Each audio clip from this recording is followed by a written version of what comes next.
Present us, O Lord, in all our doings with thy most gracious favor, and further us with thy continued help, that in all our works, begun, continued, and ended in thee, we may glorify thy holy name, and finally, by thy mercy, attain everlasting life. Amen. Introduction of guests. I recognize the member from Saskatoon-Nutana. Thank you, Mr. Speaker. I would like to request our notice for extended leave to make formal greetings. Request for extended introduction has been asked. Agreed. Carried. Again, thank you so much, Mr. Speaker. Through you and to you, I would like to take this opportunity to welcome guests seated in your gallery that are here to hear the introduction of a member statement, which I'll get into more later, that focused on water here in the province. It's a great privilege of mine to be able to welcome these fine folks into the gallery this afternoon. This is truly an outstanding group of individuals who care deeply about this province and about future generations to come, and particularly as it relates to the preservation of water and water quality here in the province. With us here today is Ken Hutchison. He is the Vice Chair of the Calling Lakes Eco Museum. He resides at Pasqua Lake and was very instrumental in the opposition to drainage from the Quill Lakes to Last Mountain Lake, you will recall, a number of years ago, and opposed to saltwater entering freshwater bodies. Very, very pleased to have Ken with us here today, along with his partner, Marge Hutchison, as well. And I have to also extend a deep gratitude to Marge for all the work that she's been doing to present and distribute our petition on water quality and bring awareness to this critical issue. Along with Marge, we have Anne Donovan, and Anne is a long-standing resident and former councillor for Saskatchewan Beach, and she continues to enjoy her cottage property at Sass Beach every summer, and is a really strong, committed advocate and stalwart for protecting water quality. And through her involvement with the Last Mountain Lake Stewardship Group and the Saskatchewan Alliance for Water Sustainability.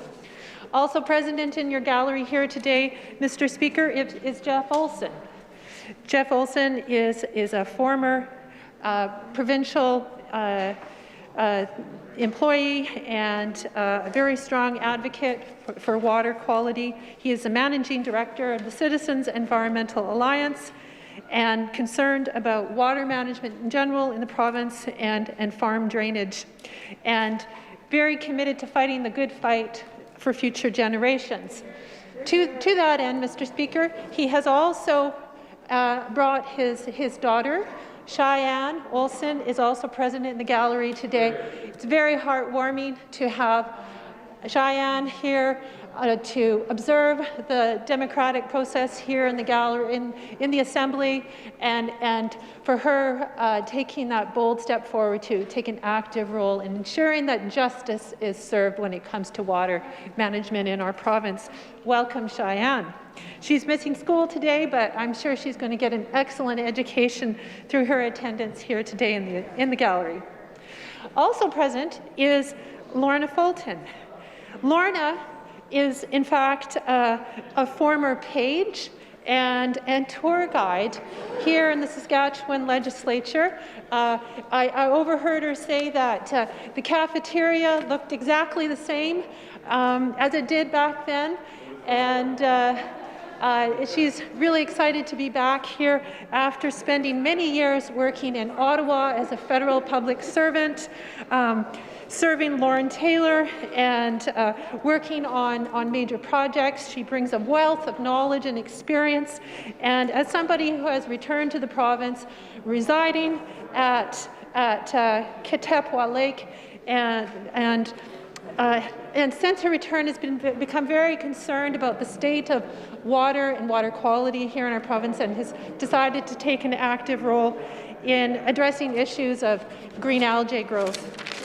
She's also in attendance with her partner, retired engineer Rick Vigras, and he brings a wealth of expert knowledge and experience. He's very concerned about sewage discharge from the City of Regina entering our water bodies, and also shoreline cleanup, particularly as it relates to waste hires. And he's very encouraged to see that his village council is taking great steps to clean up tires on the shoreline as well as within the lake. And really, he believes strongly that it's important that we all have skin in the game, and that everyone is doing their part. So he shows up bringing forward that attitude of working constructively with others, and like the rest of the group, wanting to see that water is protected for future generations. Also present in your gallery, Mr. Speaker, are Murray and Allison Stevenson. They reside presently in Regina. They are originally from the Quill Lakes region. They had donated a quarter section of their land to the Saskatchewan Wildlife Federation, and were very disappointed when they learned that that quarter section near Leroy had actually been ditched illegally without proper approvals. And so, their efforts to provide and conserve land has been thwarted by those efforts. It's very disturbing. I'll have more to say about that later. But I want to welcome Murray and Allison to their gallery. Also present is Aurelie McPherson. Aurelie prides herself on being a connector, a communicator, and building community confidence. I have had the great privilege to get to know Aurelie over the past several months, and really have become so impressed by her work to address issues of water quality. She understands these issues at a very deep level. She is so active in finding all channels, particularly through the Calling Lakes Eco Museum, the Saskatchewan Alliance for Water Sustainability, and other international organizations, including CLEM as a grassroots arm of the United Nations, and works very closely with Saskatchewan Regional Centre for Expertise and Education for Sustainable Development. CLEM believes in protecting Qu'Appelle Valley's Calling Lakes and using the 17 goals of sustainable development to do that. So a very comprehensive approach that they take. Aurelie, welcome to your gallery. It's so good to have you here. I'm not quite finished, Mr. Speaker. I do have two more with this group of very esteemed residents of Saskatchewan that I would like to introduce. We have here also Sherry Forsyth. Sherry Forsyth is very active with the Saskatchewan Alliance for Water Sustainability and the Last Mountain Lake Stewardship Group. I had the great opportunity to meet with Sherry and others from these organizations a couple weeks ago and talk about the issues that concern them greatly as it relates to water quality, the Quill Lakes, and all of the water bodies within that Qu'Appelle Lakes region. Sherry is a very strong advocate and articulate speaker. She understands these issues well and is working hard to protect water quality here in Saskatchewan. She has brought along with her her sister, Diana Lazurka, who resides in Regina, and I think she credits her sister for providing her with the education and awareness around these critical issues. She's here today because she's wanting to see good outcomes be achieved when it comes to protecting water here in Saskatchewan. Mr. Speaker, I would like for you and all of us, you join me in welcoming our representatives here today in the gallery on water quality, and so happy to have you here. Thank you so much. Recognize the Premier.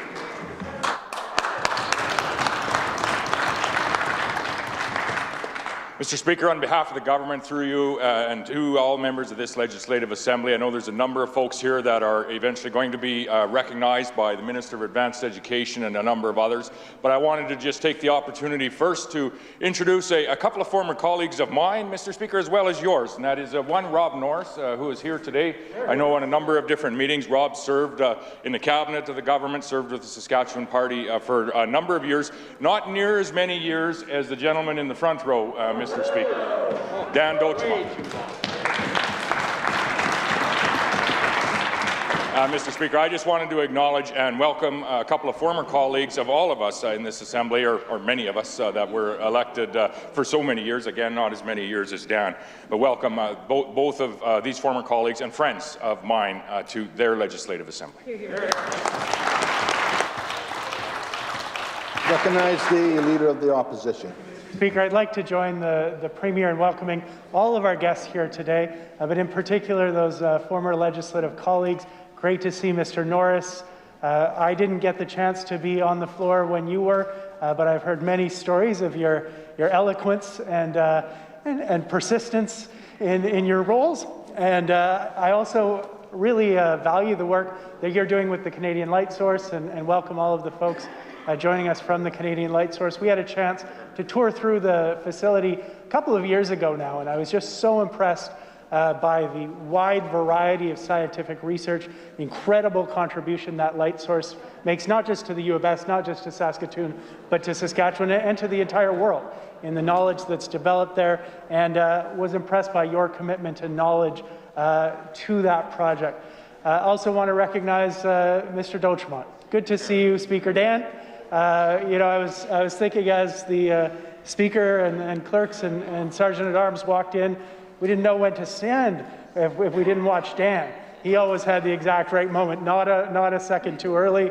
You know, Dan was here for a very long number of years, a committed parliamentarian, a committed legislator, a partisan fella, in for the debates, but also I found always very decent. And I remember one particular experience cruising through the hallways in wheelchairs with some of the awareness work that Dan used to do around abilities and access. So ask all the members to join me in welcoming them, the folks here on water quality, and all our guests in the legislature today.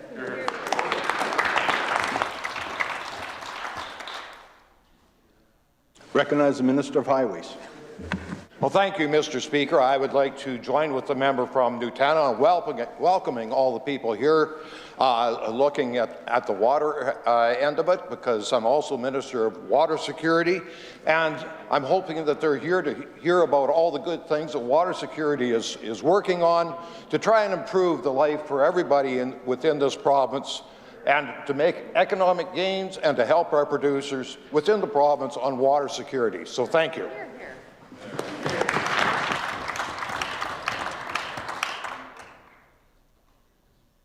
Recognize the member from Regina Rosemount. Thank you, Mr. Speaker. It's a pleasure to join in the introduction of the fine folks that are here today, my former colleagues that are here today. Great to see you. The folks from the synchrotron, brilliant, inspiring people and world-leading research right out of Saskatchewan here, something we're all proud of. I want to join in the welcome of all the folks that have come here on the waterfront as well, real good people. And I want to give a special shout out to two special people to me up there.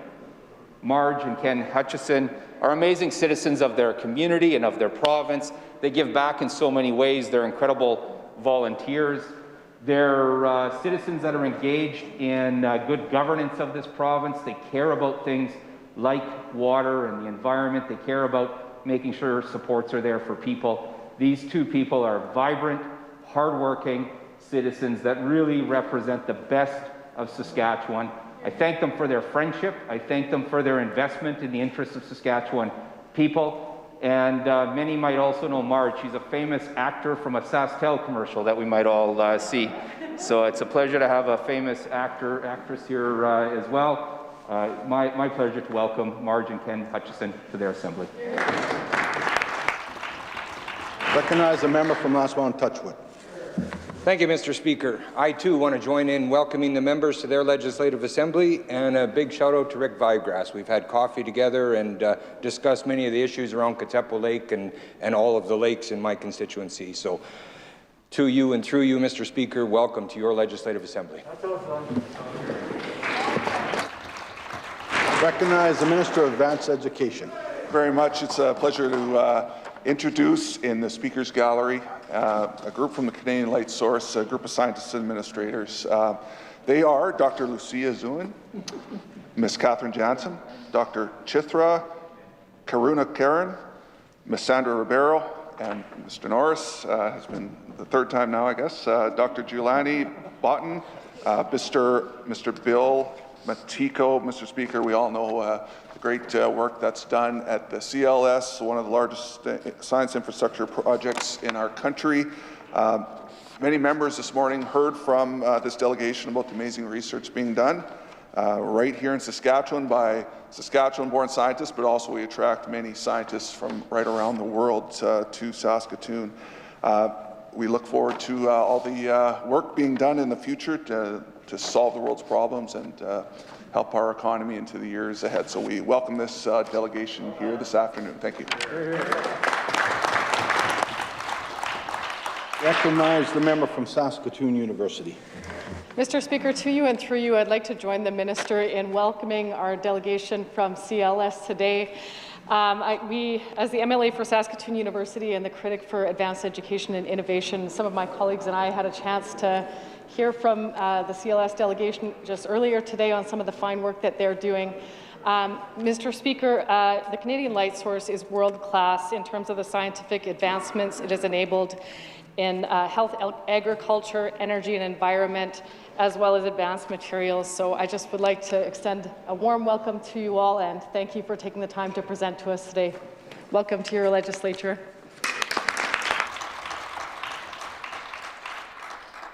Recognize the member from Cannington. Thank you, Mr. Speaker. To you and through you, I'd like to welcome today former Cannington MLA Dan Dudermont to your gallery.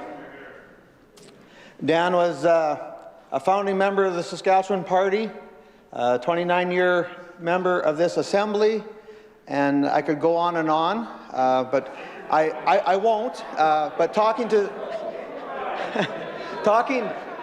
some of his former colleagues. The back row thing. Okay. Talking to some of his former colleagues, they reassured me that Dan was the second best Cannington MLA in the last 30 years.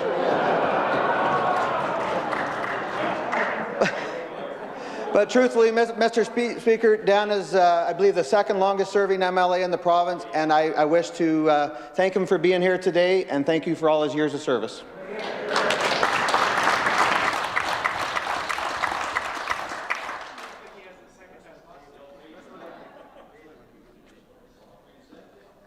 Presenting petitions. I recognize the member from Regina, Rosemont. Thank you, Mr. Speaker. I rise to present petitions on behalf of concerned citizens that have been hit so hard by the cost of living increases that are a direct result of the Sask Party's mismanagement and choices. Of course, we've spoken about the doubling of the PST, the take on the PST, the biggest tax hike in Saskatchewan's history that hit people hard, that stalled our economic recovery, and that has hurt businesses across Saskatchewan. The PST that was stuck on hard-hit restaurants in Saskatchewan. The PST that was stuck on construction labor that caused permits and construction to plummet. But the petition here today is a petition that is very impactful to families around the PST that was imposed on used cars. $100 million that's being taken out of the pockets of Saskatchewan people, those hard-earned dollars, and at a time where inflation is high, where Saskatchewan people are paying the price on so many fronts, they certainly can't afford to pay the price for more Sask Party mismanagement. The prayer reads as follows. We, in the prayer that reads as follows, respectfully request that the Legislative Assembly of Saskatchewan call on the Sask Party to stop saddling families and businesses with the costs of their mismanagement and immediately reinstate the PST exemption on used cars. These petitions are signed by concerned residents of Saskatchewan. I so submit. I recognize the member from Cut Knife Turtleford. Mr. Speaker, I rise today to present a petition calling on the government to continue its work in attracting large-scale capital investment projects to Saskatchewan. Mr. Speaker, over the last year, the government has attracted the following large-scale projects to our province. BHP Jansen's potash mine, with a total value of $12 billion, which will create 3,500 jobs during construction and over 600 jobs in operation. Viterra's 2.5 million metric ton canola processing plant right here in Regina. Cargill's new state-of-the-art canola processing facility in Regina valued at over $350 million. Richardson International doubling its canola crush processing capacity to 2.2 metric million tons in Yorkton. AGT Foods investment in a logistics and processing hub in Delisle. Sears Global Ag 1.1 million metric ton canola processing plant at Northgate. Red Leaf Pulp's wheat straw pulping technology development and commercialization, and eventual establishment of Canada's first wheat straw pulp facility in Regina. Northern Nutrients 28,000 ton sulfur-enhanced urea fertilizer manufacturing facility near Saskatoon, Mr. Speaker. Paper Excellence's restart of the Prince Albert pulp mill, valued at over $550 million and over 1,600 jobs. One Skies OSB mill in Prince Albert, valued at $250 million, that will create over 700 jobs. Expansion of Dunkley Lumber's sawmill, that will create 240 new jobs in Carib River. Mr. Speaker, we cannot go back to the dark days in our province when the NDP was in power, when our youth and businesses would flee our province to other jurisdictions with opportunity. Mr. Speaker, we must not go back to the days when the NDP were planning for decline. Mr. Speaker, we need to continue our momentum and attract large investments from all over the world to our province to create opportunities for our young people and improve the quality of life for all Saskatchewan residents. Mr. Speaker, we must not take our foot off the pedal of building a stronger, safer, healthier, better educated, and more independent Saskatchewan. We, in the prayer that reads as follows, respectfully request the Legislative Assembly of Saskatchewan demand the provincial government continue its efforts to promote the province, encourage investment, attract new jobs, new opportunities, and drive growth for the people of Saskatchewan. Mr. Speaker, the signatories of this petition reside in Moose Jaw and Regina. I do so present. Recognize the member from Regina Douglas Park. Thank you, Mr. Speaker. It's my honour to rise today to present a petition calling on the Legislative Assembly to improve access to midwifery services in Saskatchewan. Hear, hear. Mr. Speaker, those who've signed this petition wish to bring to our attention the following. Midwifery provides a model of care that is individualized, community-centred, and cost-effective.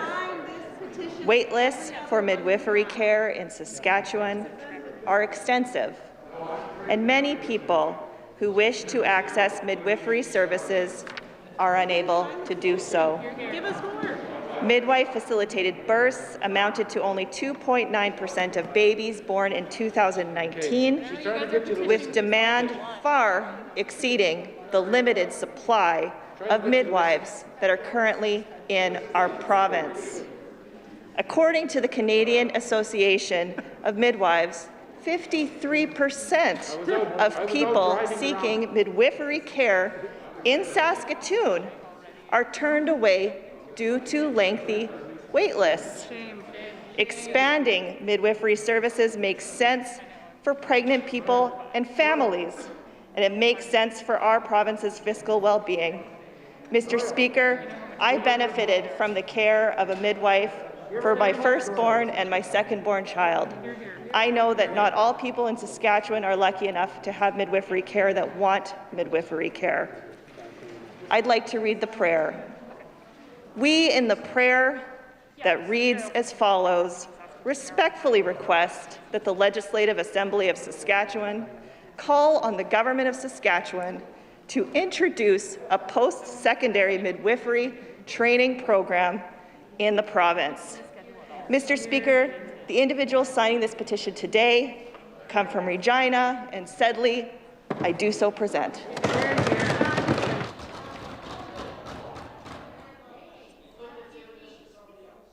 Recognize the member from Saskatoon-Meewasin. Thank you, Mr. Speaker, and pleased to see the members opposite engaging in the petition. The support from the member for Indian Head Milestone seemed quite keen on what the deputy leader was discussing here. I hope the member didn't hurt himself patting his back so hard on behalf of other people's work there, Mr. Speaker. But today I rise to read a petition to the Government of Saskatchewan calling for pay equity legislation. And Mr. Speaker, I don't understand how this can be a controversial concept. How the idea, that basic core philosophical notion that if two people do the same work, they should receive the same pay. But sadly, that's not the case, not in Saskatchewan. A woman working the same job as a man earns $4.88 less an hour on average. That's 15%, earns 85 cents on a dollar to what a man doing the same work earns. It's completely disrespectful to those workers, it's unfair, and it's bad economics. You know, these are often people who have added costs, are paying for childcare, are paying for other added costs for children, carrying more of the burden of care at home. It gets in the way of women being able to be in the workforce, of women being able to fully participate in our economy. And yet somehow this government, so committed to the economy, they say, manages to allow Saskatchewan to be one of 4 provinces that has no pay equity legislation. Saskatchewan having one of the highest gender wage gaps in the entire country. This is the result of systemic gender discrimination in compensation for work, and this discrimination must be corrected with pay equity legislation. The Saskatchewan Human Rights Commission has recommended proactive and comprehensive pay equity legislation. The human rights body in this province has made it clear, but this government has chosen not to pursue that course of action. The Saskatchewan Human Rights Code prohibits gender-based compensation, but the complaint-driven process puts no positive obligation on employers. Really, there's no impetus to change, but that change is needed. And that while pay equity advocacy primarily seeks to address gender-based wage discrimination, it must also be mindful of ability, sexual orientation, age, identity, race-based wage discrimination.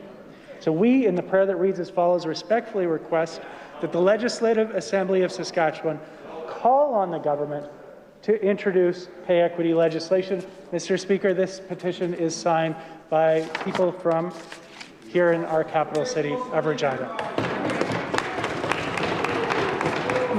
Recognize the member from Saskatoon Fairview. Thank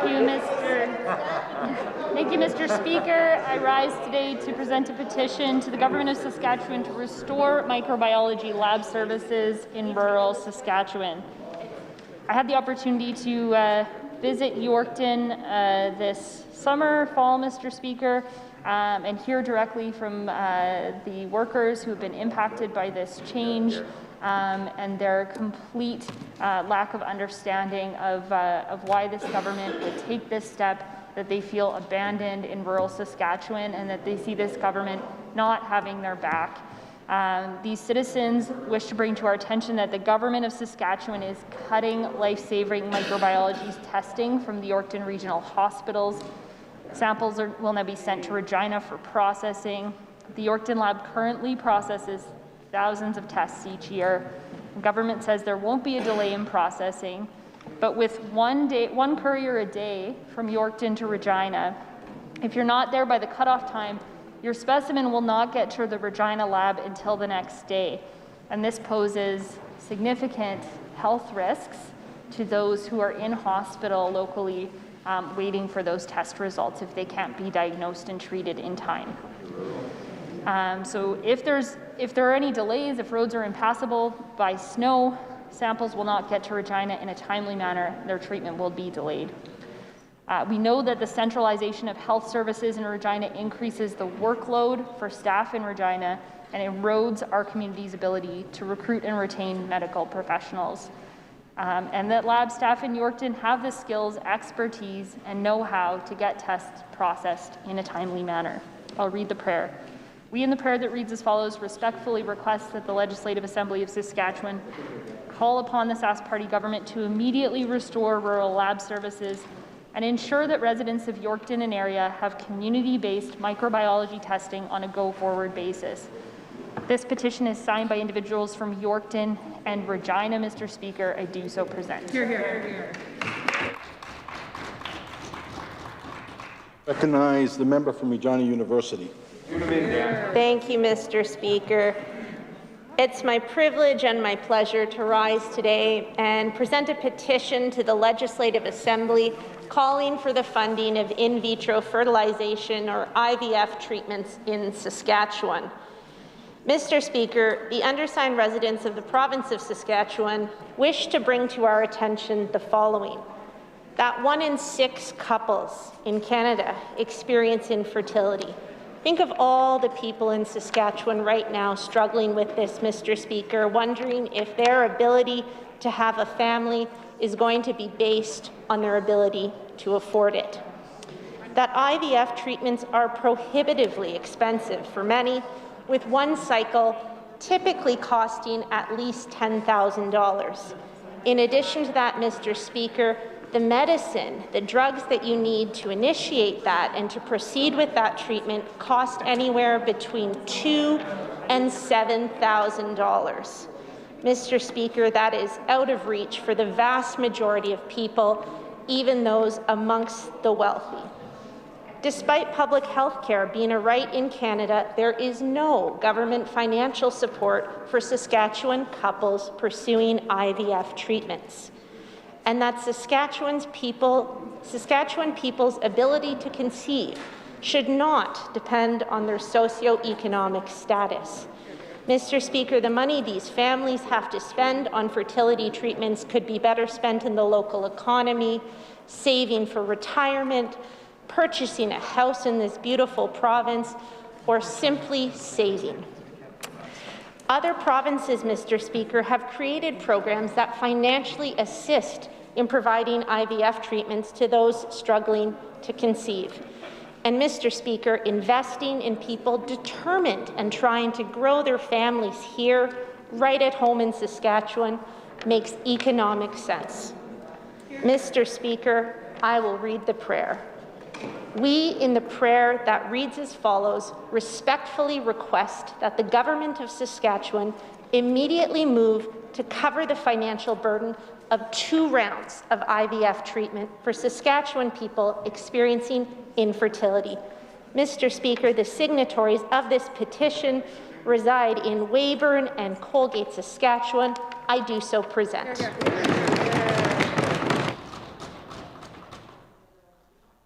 Recognize the member from Cumberland.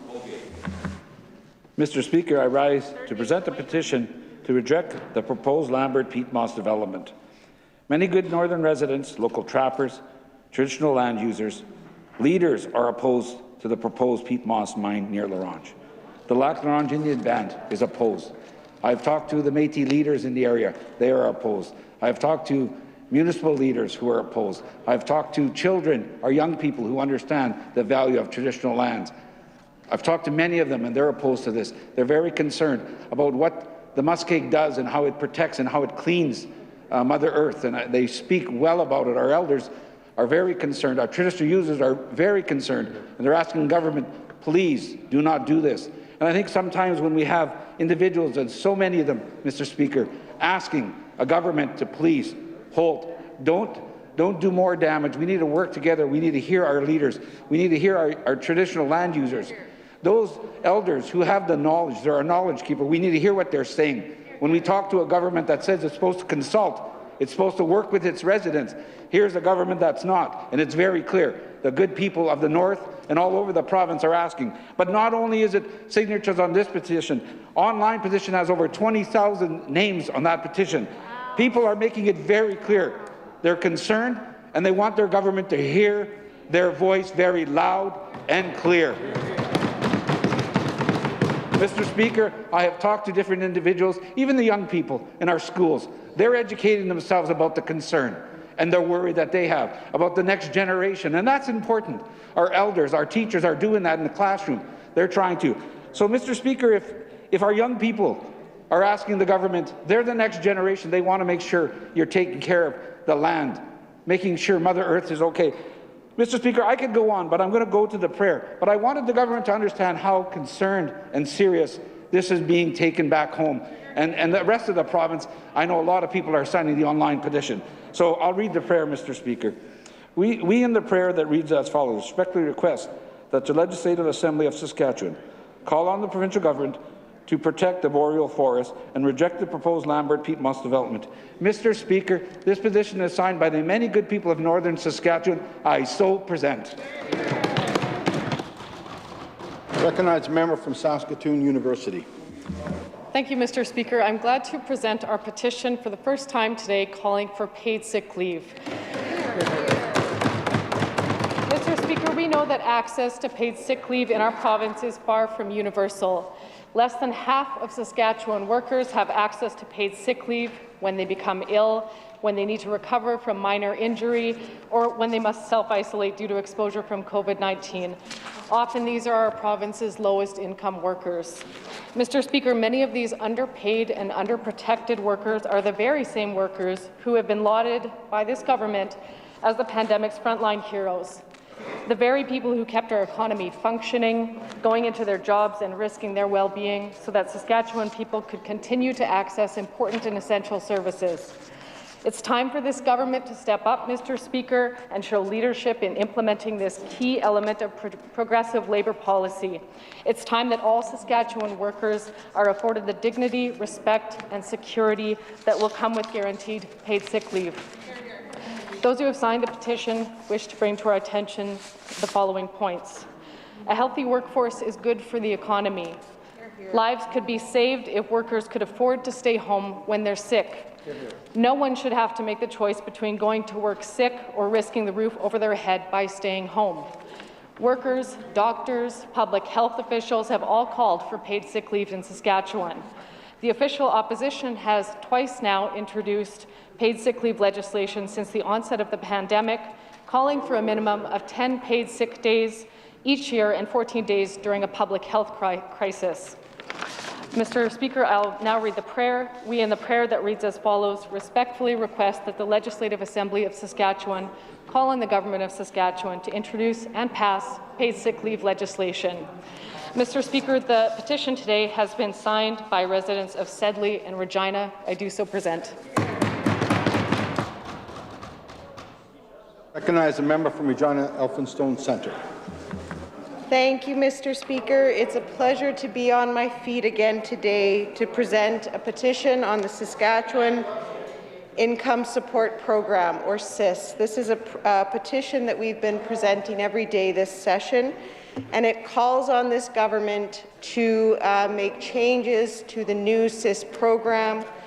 The signatories of this petition wish to bring to this government's attention that unlike its predecessors, the health minister's heckling the SIS petition, he of course is the one that oversaw the inauguration of SIS, but I'll come to that in a moment. Unlike its predecessors, Mr. Speaker, SIS does not directly pay for housing and utilities, A bit about that. The previous government brought in a direct payment method because it recognized that there were some obstacles that folks faced to covering rent and utilities, whether it had to do with mental health or addiction or just the day-to-day struggles that come with being low income, Mr. Speaker. That direct payment option was changed under CIS, and CIS also cancelled the direct payment of utilities to our Crown corporations. So previously there was a rental supplement that was a little bit lower and it went towards rent, and then utilities were covered on a guaranteed basis in addition to that. That is no longer the case under this new CIS program. The signatories of this petition wish to bring to the government's attention that CIS has led to dramatic increases in rental arrears, evictions, and homelessness. There were 2 reports put out by the Sask Landlords Association that would support that. About 30% of people didn't make their rent in September, and that number repeated again in October. According to the signatories of this petition, Mr. Speaker, the Sask Party government was warned years ago, 2 years ago to be exact, when the now health minister brought in CIS, announced it. They warned that this would lead to increased arrears, evictions, and homelessness. Of course, CIS was inaugurated 2 years ago, and it's been 2 years of slowly introducing people into the program, and we saw the completion of that, I believe, at the end of August. So now CIS has completely replaced all pre-existing programs, SAP, T, etc. The signatories of this petition wish to bring to the government's attention that the provincial government ignored alarms from social workers, landlords, housing, and anti-poverty advocates for months on this exact issue. I have personally been copied on hundreds of letters from individuals that would meet this criteria, Mr. Speaker. Finally, the signatories of this petition wish to bring to this government's attention that these unprecedented evictions and homelessness have led to people living in tents as we approach winter. Of course, we had Camp Hope in Regina. I saw something online about a woman in Moose Jaw just last night sleeping in a tent, and I saw many members opposite were tagged in that post to bring that to their attention. So all signs would indicate, indeed, people are living in tents in winter, Mr. Speaker. So I'll read the prayer. We in the prayer that reads as follows respectfully request that the Legislative Assembly of Saskatchewan call on the Government of Saskatchewan to restore direct payment of rent and utilities for income support clients. The signatories of this petition reside in Regina, Mr. Speaker. I do so present. Recognized member from Regina Lakeview. Thank you, Mr. Speaker. It is an honour to be able to stand in my place today and present a petition to the Government of Saskatchewan on behalf of those who have signed this petition. Mr. Speaker, it is a privilege to stand in this Assembly, and not every person in this province has a voice. This is one way for the people of Saskatchewan to bring their voice to the floor of this Assembly. It's an important part of the democratic institution, Mr. Speaker. It is something that is valued by those who have concerns or comments or wishes that they would like heard by the government, and I think this is important. The petition I present today, Mr. Speaker, is calling on the Government of Saskatchewan to fix the crisis in our classrooms. And those who have signed the petition wish to draw our attention to a number of points. That the 2021-22 provincial budget's failure to fully fund the teacher's contract amounts to a cut. Mr. Speaker, in fact, this is year upon year of cuts by underfunding to education, with declining per-student funding going back to 2013. In 2020, Prairie South School Division had to approve their third straight deficit budget because of flat funding from this government. When funding is flat to education, Mr. Speaker, it does not allow boards to cover the costs of living, increased staffing, student growth, inflation, or any improvements, Mr. Speaker. It hampers school boards' abilities to innovate and meet the needs of students when they are just trying to keep teachers in front of the classroom and keep the lights on, Mr. Speaker. This amount, the funding gap going back to 2013, has been pegged at well over $100,000, which $100 million, rather, Mr. Speaker, meaning that we are shortchanging our children every year in this province, and it's something that people want to stop.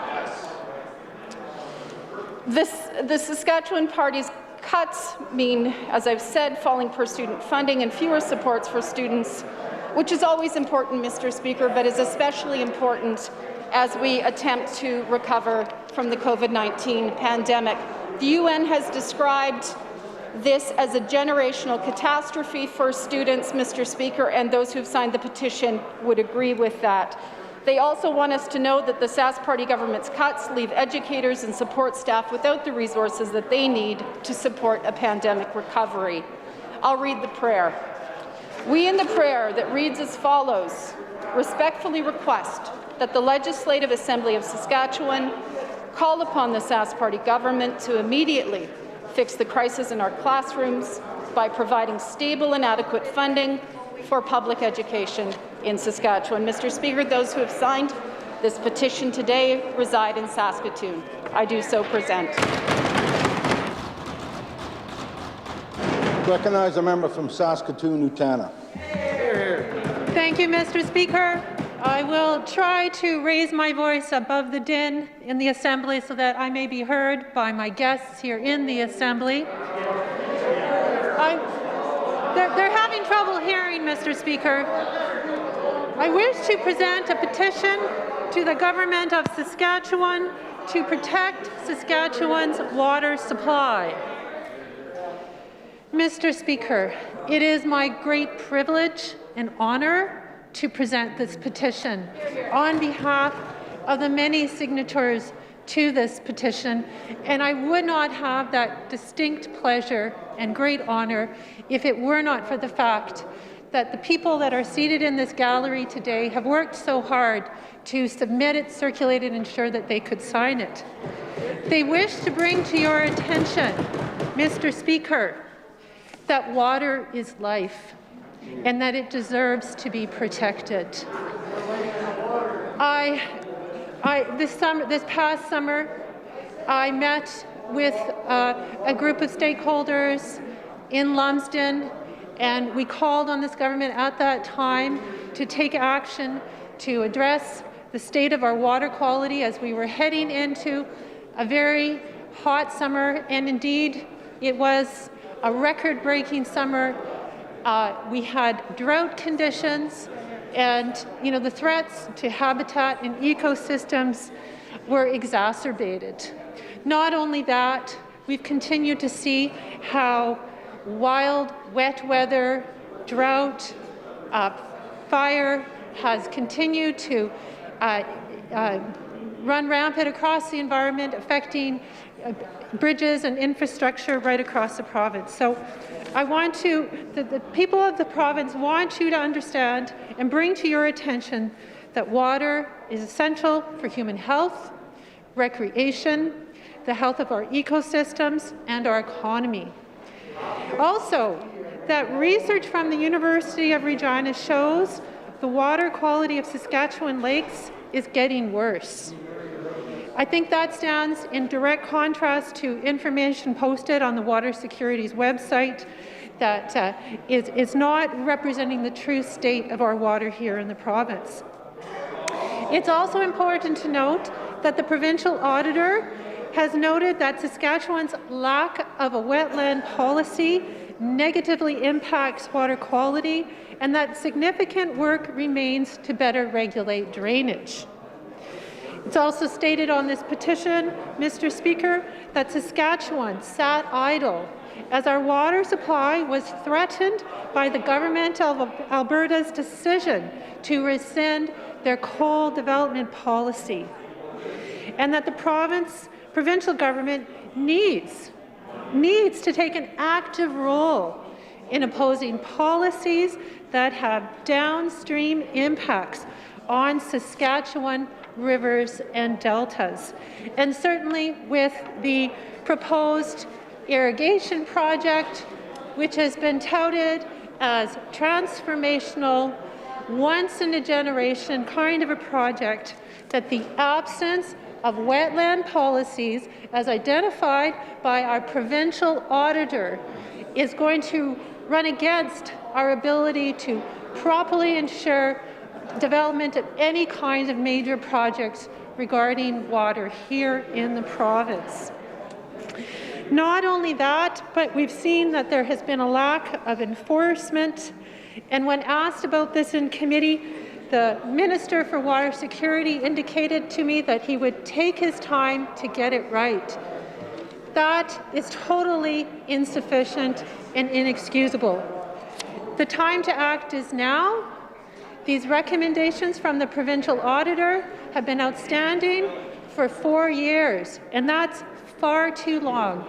We have the most arable agricultural land in all of Canada, and the fact that we do not have wetland policies to support agricultural production is detrimental to the growth of agriculture. We see this as part of environmental and social governance, and our ability to market our grains internationally when they are looking at marketing boards are looking for sustainable production, and wetland policy supports that. Mr. Speaker, these are wide-ranging issues. They're complex, they're diverse, they affect every person here in the province, they affect ecosystems, they affect our economy. We need to ensure we have proper water policies to ensure that people prosper, livelihoods, and our economy prospers. Mr. Speaker, I will read the prayer. We, in the prayer that reads as follows, respectfully request that the Legislative Assembly of Saskatchewan to actively protect Saskatchewan waters from current and future threats to our valuable water supply. This petition is signed by the residents of Fort Capel. I do so here present. Thank you. I recognize the member from Saskatoon Eastview. Thank you, Mr. Speaker. It's an honor to be on my feet in the Assembly today to present a petition that I think is very important. And this one's of particular importance to me because this one has to do with the level of care and services that we provide to seniors. And I choose to believe, Mr. Speaker, that every member of this Assembly, every member agrees with me that our seniors, they don't just need the best services and care available, they deserve it. And the folks who signed this petition agree with that statement as well. This petition has to do, is calling on the government of Saskatchewan to implement a seniors advocate for the province of Saskatchewan. The undersigned of this petition want to bring several points to our attention. First, that for too long, the concerns of Saskatchewan seniors have not been a priority for the Sask Party government. They also want us to know that many Sask Party government cuts directly impact Saskatchewan seniors. And instead of making life more affordable for our senior citizens, they've slashed programs like the hearing aid plan. They've cut the seniors drug plan. They've eliminated a provincial support for seniors living with disabilities. They cut other supports for seniors, hiked the rents in long-term care, and are desperately selling off public seniors housing. Saskatchewan does not have legislated minimum standards of care for long-term care. And even with continued reports and concerns from families on the issues of long-term care, the Sask Party government has failed to ensure safety. They failed to ensure a quality of life for seniors living in long-term care facilities, and they failed to protect the dignity of seniors living in long-term care. Mr. Speaker, several other provinces have a seniors advocate who successfully work to ensure seniors have the supports they need and deserve. I was part of a panel discussion with the Minister for Seniors with the Saskatchewan Seniors Mechanism. We were joined by author and the preeminent health journalist in Canada, Andre Picard. In his book, Neglected No More, he says that every province should have a seniors advocate. And he looks at the level of he looks at the work done during the pandemic to protect seniors. He says no person in the country did more for seniors than the seniors advocate in British Columbia. And that's why the folks who signed this petition believe that a seniors advocate would provide vital support for seniors and their families right here in our great province. Hear, hear. Mr. Speaker, I'll read the prayer. We in the prayer that reads as follows, respectfully request that the Legislative Assembly of Saskatchewan call on the Saskatchewan Party government to immediately appoint a seniors advocate to ensure the rights of seniors are upheld, and that all seniors across the province have the supports they need and deserve. This petition is signed by residents of Regina. I do so present.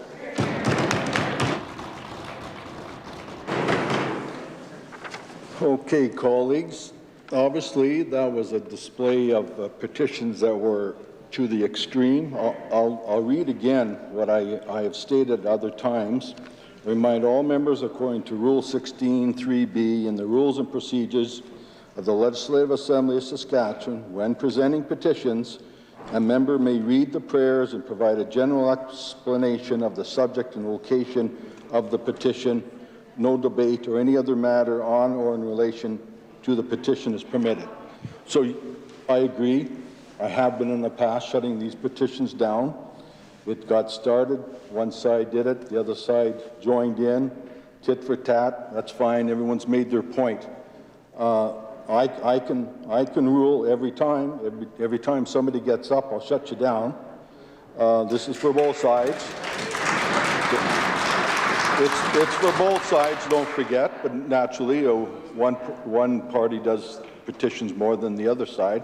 I would welcome the House leaders to meet and discuss this. There's no, if the sides agree to some kind of a time allocation, that would be fine with me. We have it for all other types of things that we do in this in the chamber. So I will impose my will on members when they're doing petitions, if that's what you want me to do every time. But don't forget, both sides are doing it, and I understand. I could have shut it down early, but I thought, well, let's let it go and see where it goes, and you've seen where it goes. Reading and receiving petitions. Statements by members. I recognize the member from Saskatoon, Nutana. Mr. Speaker, climate change continues to wreak havoc in real and catastrophic ways, and Saskatchewan people are increasingly concerned this government's inaction to protect water. Our provincial auditor reports the Water Security Agency has yet to act on their 2017 recommendations that address wetland retention and water quality. A distressing outcome of this inaction can be witnessed in the Quill Lakes region. Currently subject to a drainage moratorium, the government has turned a blind eye to the burning of wetlands and heavy equipment draining water and building illegal ditches. I saw this firsthand when the member for Regina Rosemont and I toured the Quill Lakes watershed along with concerned stakeholders this fall. Mr. Speaker, it's high time that this government establish clear wetland policies consistent with neighbouring jurisdictions and halt illegal drainage activities. Today, I would like to pay tribute to connectors and organizations who have drawn attention to this environmental crisis, including the Saskatchewan Alliance for Water Sustainability, the Last Mountain Lake Stewardship Group, the Calling Lakes Eco Museum, the Provincial Association of Resort Communities of Saskatchewan, and the Citizens Environmental Alliance. Mr. Speaker, these folks understand that good water governance is essential. As we grapple with the changing climate, I ask all members to join me in recognizing the important advocacy work of the people protecting local watersheds. I recognize the member from Regina Coronation Park.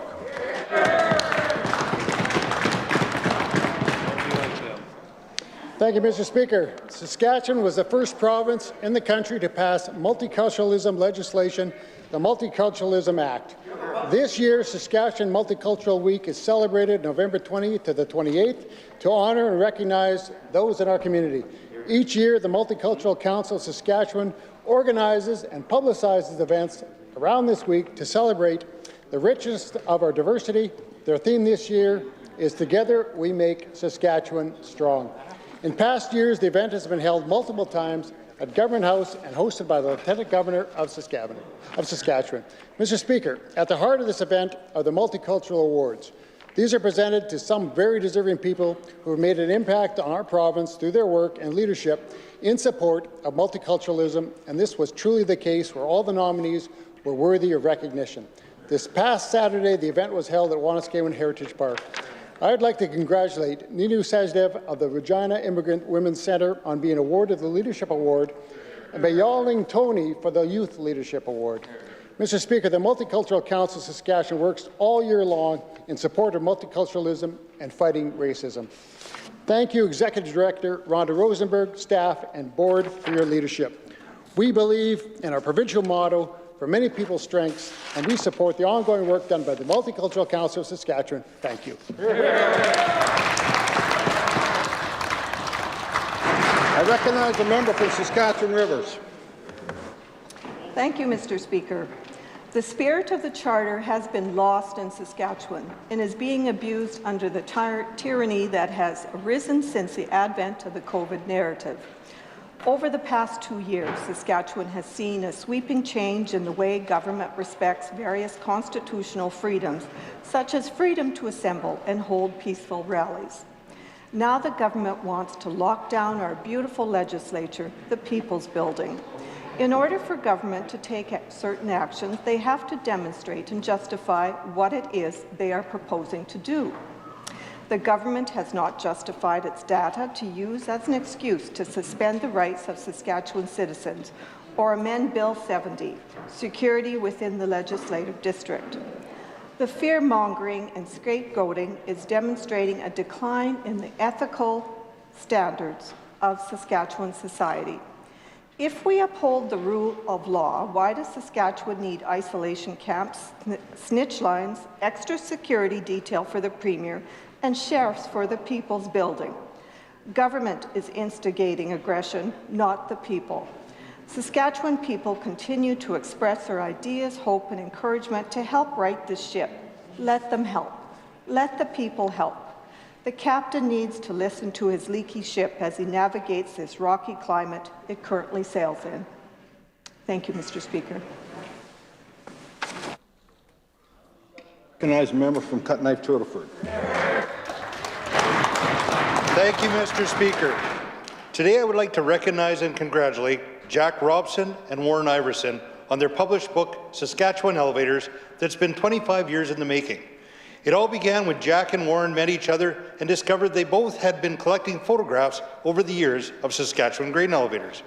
After several years, the men decided the collection of photographs should be printed. They had more than 2,000 photographs between the two of them. Thank you to Trudy Janssens, a retired photographer who helped with the design of the book. Trudy worked on routine color correction, cropping, and retouching the photographs. It was also important to them that the images selected also highlighted that in many prairie towns there were several grain elevators. Finally, the dream of creating a coffee table book took shape, and after many, many hours of time spent checking elevator and town names for accuracy, The final book has 1,128 images. Jack and Warren are sure that there are only a few elevators from across the province that are missing actually from the collection. Currently, there are 100 books that have been printed.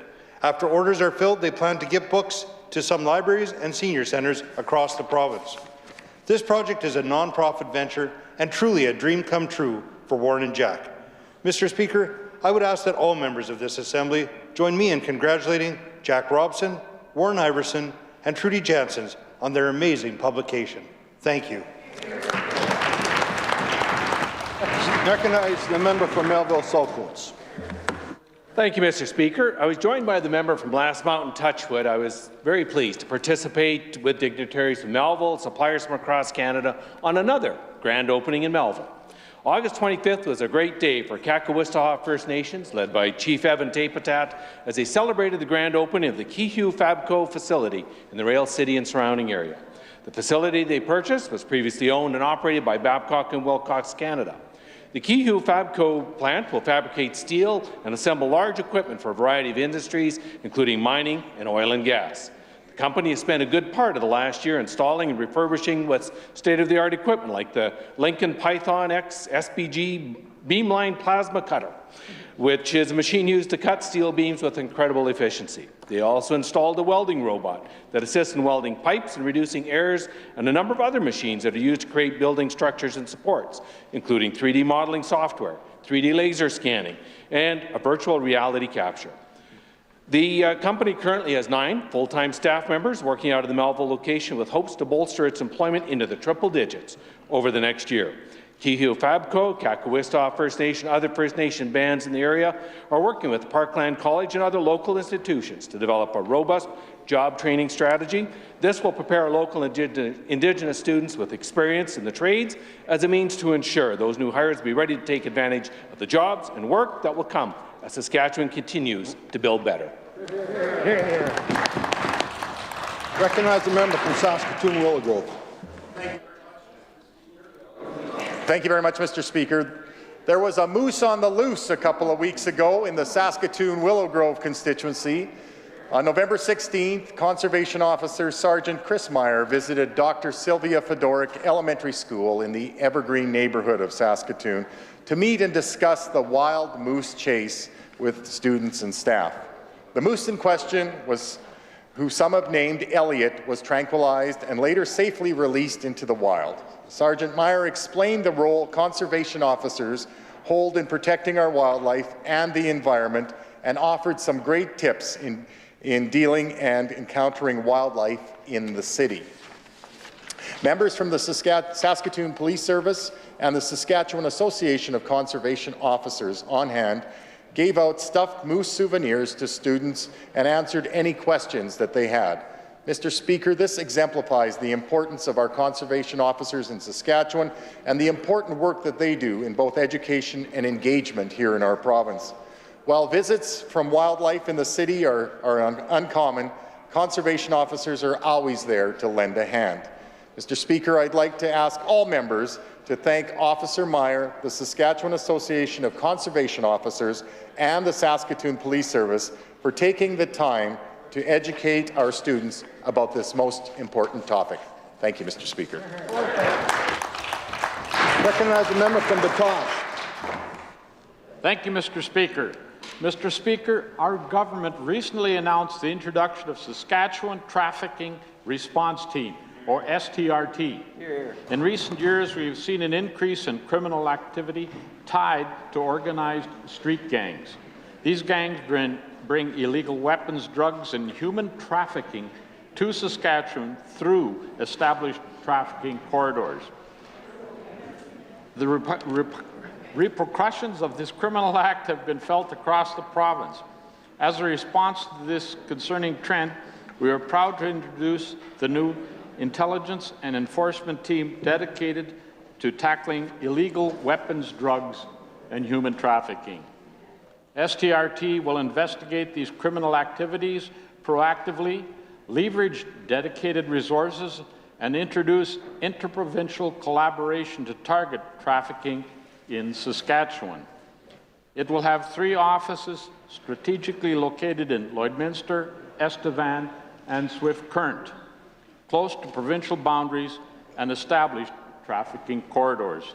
Mr. Speaker, this is one of several initiatives that this government introduced to ensure the safety of citizens across Saskatchewan. Thank you very much, Mr. Speaker.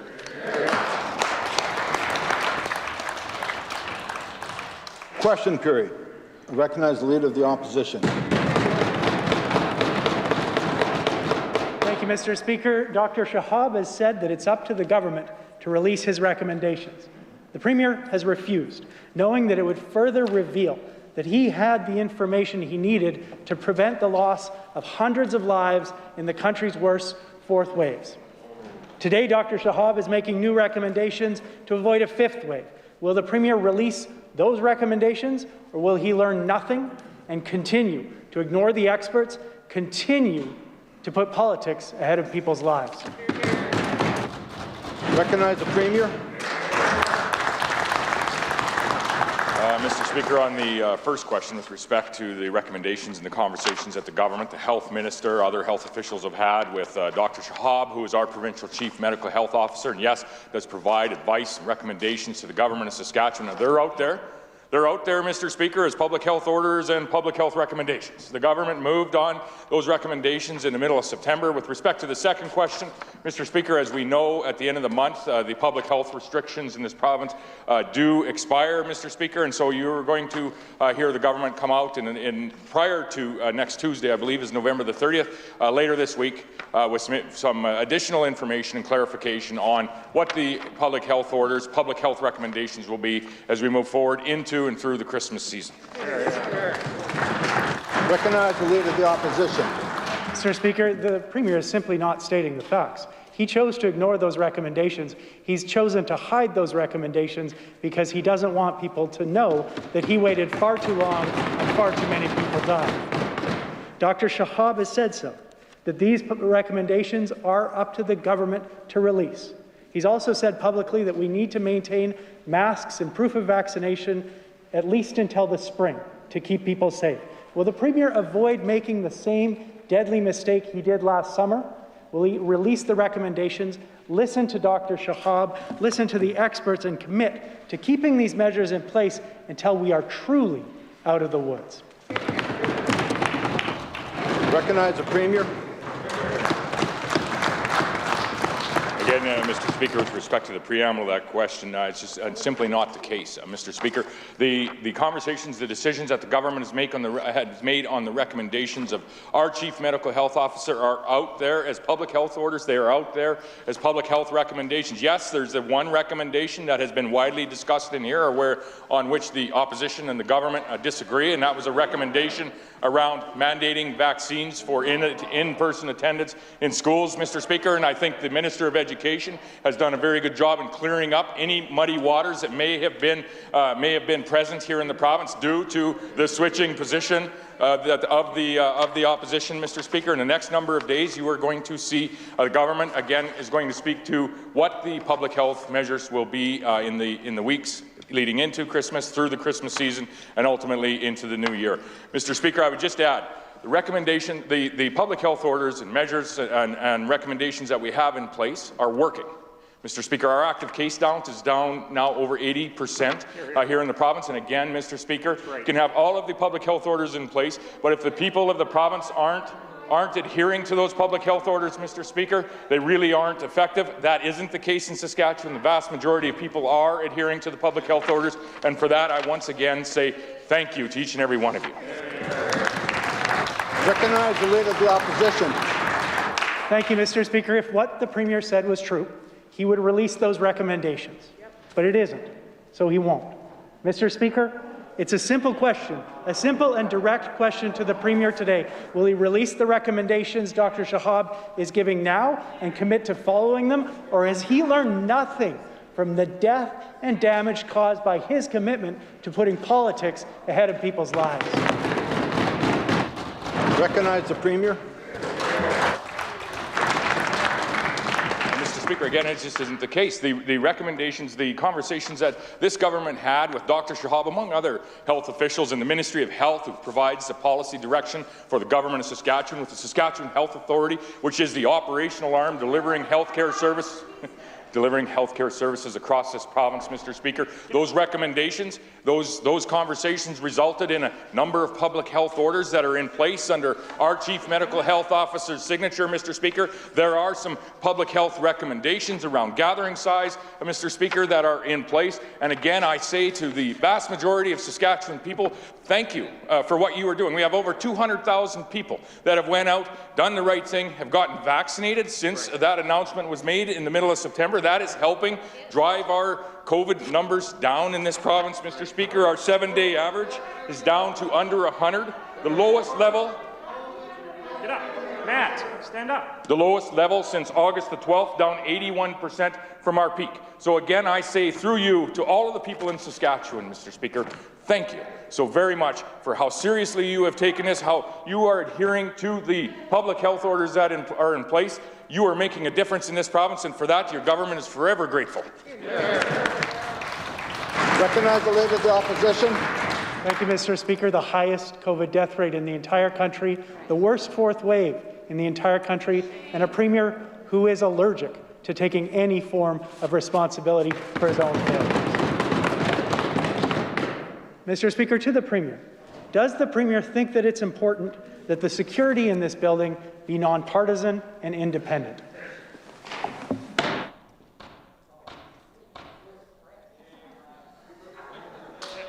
I recognize the Minister of Corrections, Policing and Public Safety.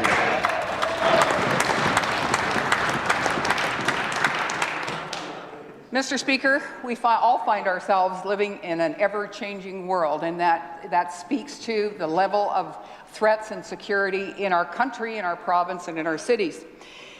This includes here at the Legislative Building, where a number of incidents have occurred that brought the overall level of security of the building, including members of the public and staff, into question. That is why, Mr. Speaker, that we have chosen to look at enhancing what we have begun the process of looking at ways we enhance the overall security of the Legislative Building for all, Mr. Speaker. The first step in doing so was to amend the legislation, which was what happened yesterday, to bring clarity to security on the floor of the Assembly, in the building and legislative grounds, while still respecting parliamentary procedure. Thank you, Mr. Speaker. Recognize the Leader of the Opposition. Thank you, Mr. Speaker. It's a simple question to the Premier. Does the Premier think it's important that the security in this legislature be independent and nonpartisan? Recognize the Minister of Corrections, Policing and Public Safety. Mr. Speaker, with respect to safety and security, should never be political. Safety and security in this building should never be political, just as we have had discussions in response to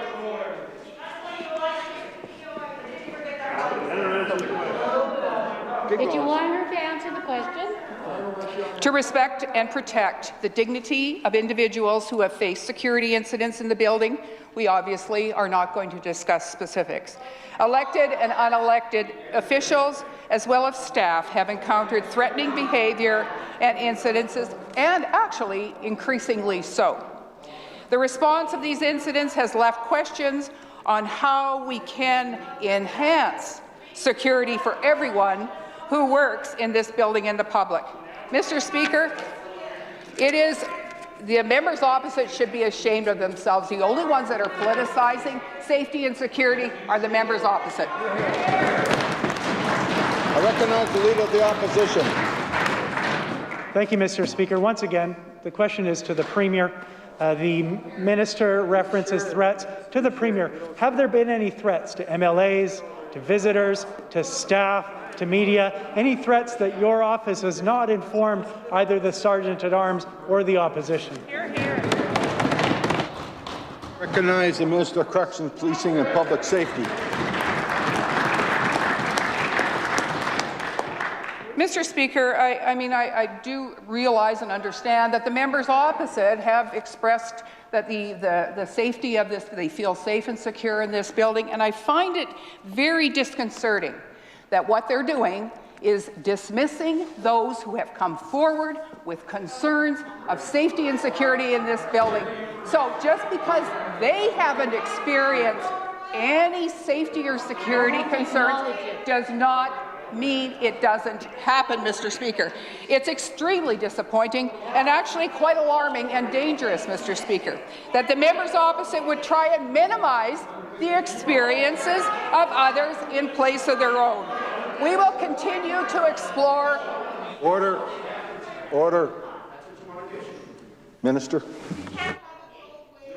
Continue to explore ways in which we can enhance the security for all who use this building, including those of the public, staff, and all of us. Thank you, Mr. Speaker. Recognize the Leader of the Opposition. Mr. Speaker, to the Premier, does he have faith in the Sergeant-at-Arms and his staff to do the work to keep the MLAs, the staff, the media and visitors in this House safe? Because we do. Recognize the Minister of Corrections, Policing and Public Safety.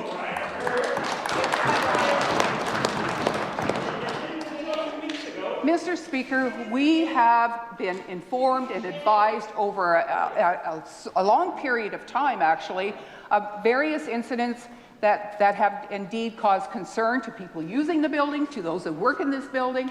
And it was legislative changes have been made, Mr. Speaker, to help highlight different areas of responsibility. Mr. Speaker, the concerns that are coming from, are for real. And they are ones that are coming from, a very, people are getting very uptight and very loud and aggressive with respect to their concerns being expressed, Mr. Speaker. We will continue to explore ways in which we can enhance the security that we currently have in the building, Mr. Speaker. Stay tuned.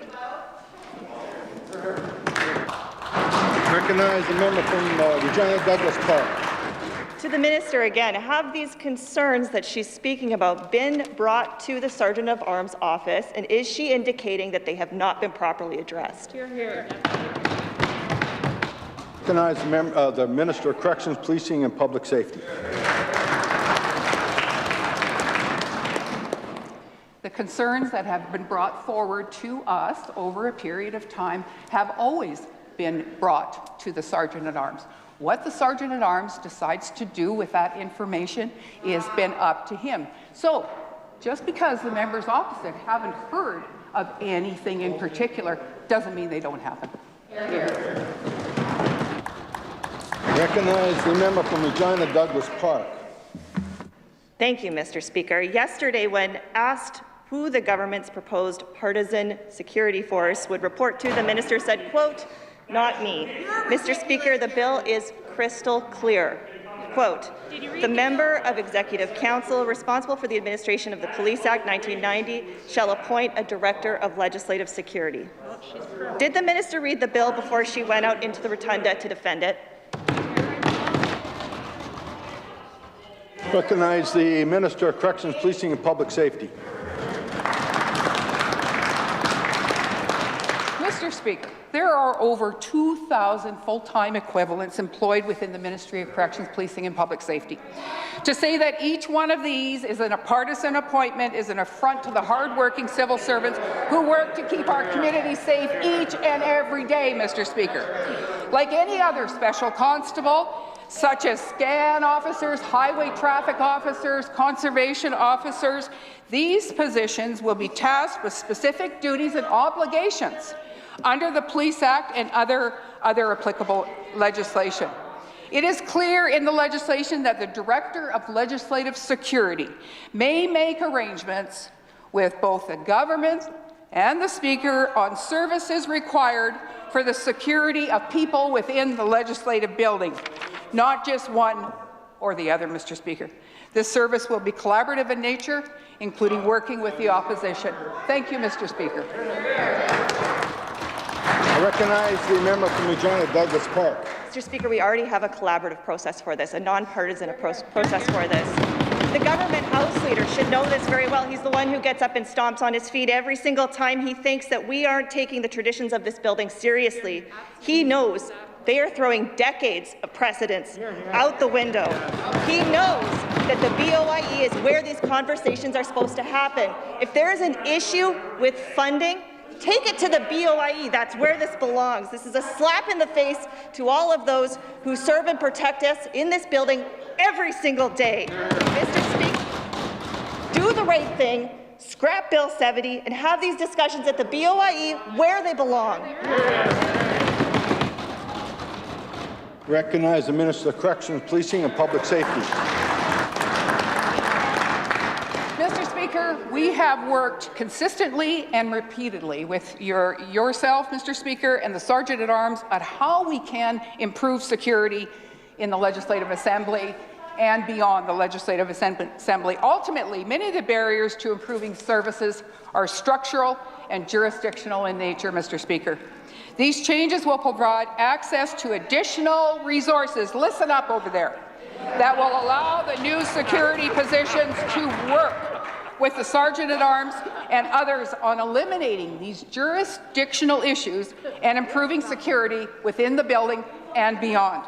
As the opposition is well aware, Mr. Speaker, the House leaders on both sides met previously to discuss where we explained our rationale for this change and to seek bipartisan cooperation on this, Mr. Speaker. Mr. Speaker, we will continue to try to get bipartisan support on this, Mr. Speaker. Thank you. Recognize the member from Regina Douglas Park. Mr. Speaker, there is no place for a partisan, government-controlled security force in the People's Legislative Assembly. If it's good enough for the House of Commons in Ottawa, it's good enough for us here. The Sergeant-at-Arms needs more resources. Let's get them those resources at the BOIE table.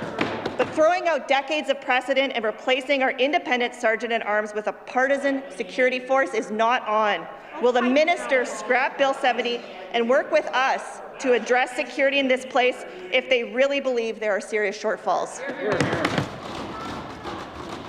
Recognize the Minister of Corrections, Policing and Public Safety. Thank you, Mr. Speaker. Listen up. Let me begin by saying I reject the premise of the member's question opposite. That is not the case. Are they suggesting for 1 minute that every policing agency in this province is political? Every security agency in this province funded by the taxpayers is illegal? Or there's a conflict? Are you kidding? Mr. Speaker, I must add right now here that the current security has been in place since 1984. That's right. Right? The world has changed, and you have to be living under a rock if you haven't noticed that it actually has indeed changed, Mr. Speaker. Alberta has a special security service within the legislative building and grounds in Alberta. British Columbia has a very similar type of service, utilizing their sheriffs, I might add. Mr. Speaker, it's high time that we get with the times and respond appropriately to protect anybody from anything that may happen. Just want to caution the minister not to bring the speaker into the debate. I recognize the member from Regina Douglas Park. Mr. Speaker, if there is really a problem with security here, why would we be scrapping an entire force that already exists and try to build a new one? How is that going to keep us safe right now, Mr. Speaker? And these members know full well this conversation is supposed to be at the BOIE. This is a process that has worked bipartisan for many decades. It's a shame to see this bill come forward. Mr. Speaker, this government needs to do the right thing, show some respect for the people who provide us security in this building to this day, and scrap Bill 70. Will the minister come to her senses and finally do that? Recognize the Minister of Corrections, Policing and Public Safety.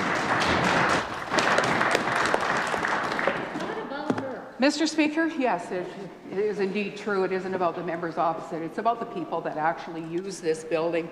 I think it's incumbent upon the government of Saskatchewan to ensure the best safety apparatus, security apparatus that is possible, Mr. Speaker. Does that mean it will always be perfect? No, Mr. Speaker. But when we became aware of a number of incidences over time, a number of us, it was time, after discussions with the Sergeant-at-Arms and that office, Mr. Speaker, it is time to bring the security of this particular building and the precinct and the district into the year 2021. We don't want to have to do this, Mr. Speaker. We are facing increasingly more intense threats, intensity in demonstrations, Mr. Speaker.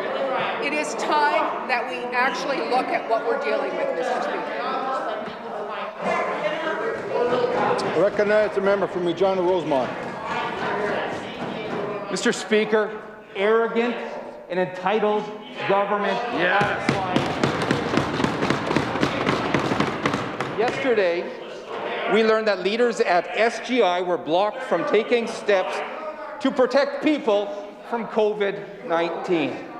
Now we know that other crowns also asked about COVID measures, but were told to stick to the Premier's lines.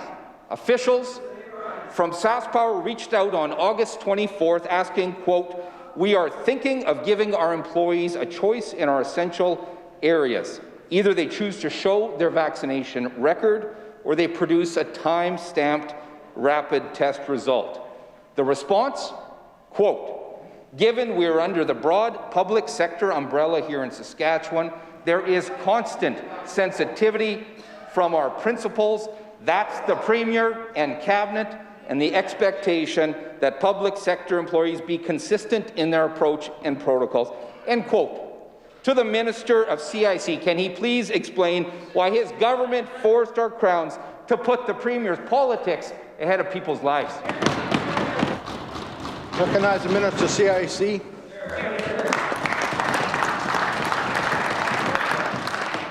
Mr. Speaker, we take the health and safety and security of our employees and our customers very seriously. Government, including our Crown utilities, took a consistent approach to the pandemic over the course of the last 19 months.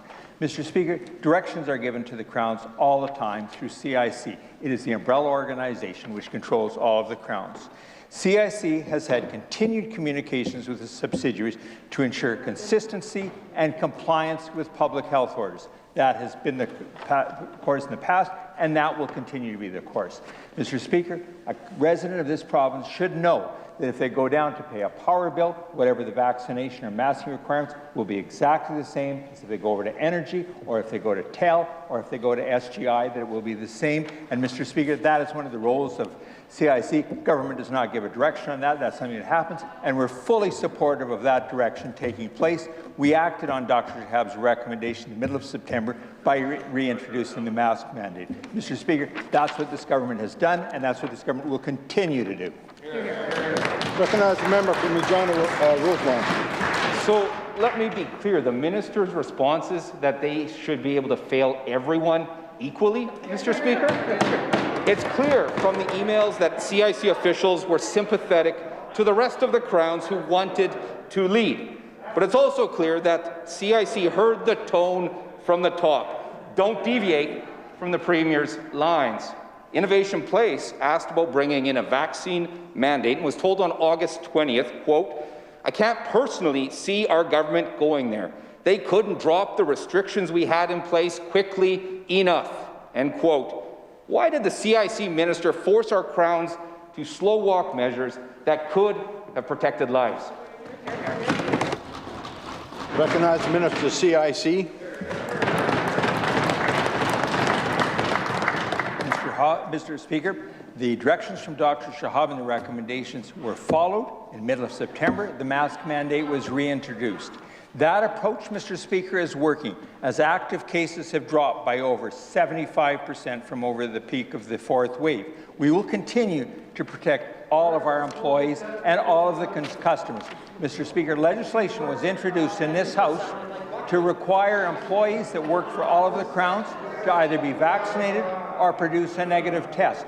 Mr. Speaker, the Crown employees were worried about it, so we made sure that there was similar and companion legislation so that all of the partners that worked with SaskTel, SaskPower, and all of the Crown utilities were dealt with on exactly the same fashion, that those people had to produce a negative test or a vax. Mr. Speaker, those are the things that we've done, and it is working. Over 94% of the 10,600 employees in the Crown sector, Mr. Speaker, are now fully vaccinated. Maybe the members opposite don't want to hear that because it doesn't fit with their narrative, Mr. Speaker. Recognize the member from Regina-Rosemont. Speaker, page after page of correspondence of that government blocking our Crown corporations and its leadership from protecting Saskatchewan people. Let's review why all of this matters. At the end of August, cases and hospitalizations were on the rise in a serious way. The Premier was defending his decision not to act, not to bring in masking, not to bring in proof of vaccination. And what happened with that failure to act? Our hospitals were overwhelmed. Our ICUs were overwhelmed. We sent patients out of province at the end of their life to receive ICU care out of Saskatchewan. Hundreds of deaths in the worst fourth wave in Canada, with the highest death rate in Canada. Does the Minister of CIC recognize that his choice to block the action of leaders at CIC was but another failure of leadership by the Sask Party to not act and contain COVID, like on so many other fronts, that drove this disastrous fourth wave that cost Saskatchewan people so much? I recognize the Minister of CIC. Members over there have absolutely no class and no dignity by going after the hard-working civil servants in this province, both in health and in the Crowns. Mr. Speaker, during the pandemic, during the worst of the pandemic, I buried my mother and my mother-in-law. Order. Order. Order.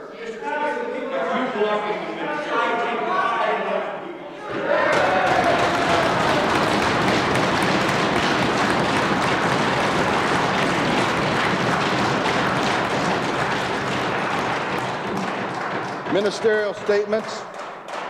Introduction of bills. Number one, the Honourable Mr. Wyatt. I recognize the Minister of Justice. Mr. Speaker, I rise today to move that Bill number 71, the Insurance Amendment Act 2021, be now introduced and read a first time. It has been moved by the Minister of Justice that Bill number 71 be now introduced and read a first time. Is it the pleasure of the Assembly to adopt the motion?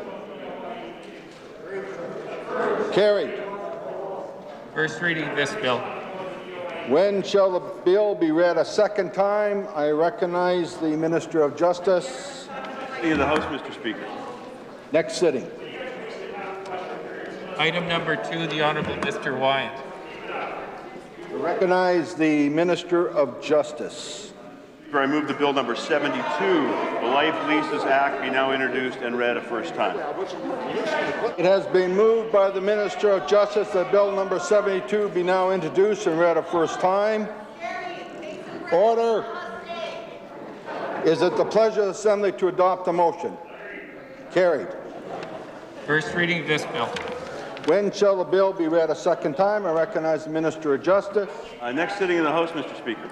Next sitting.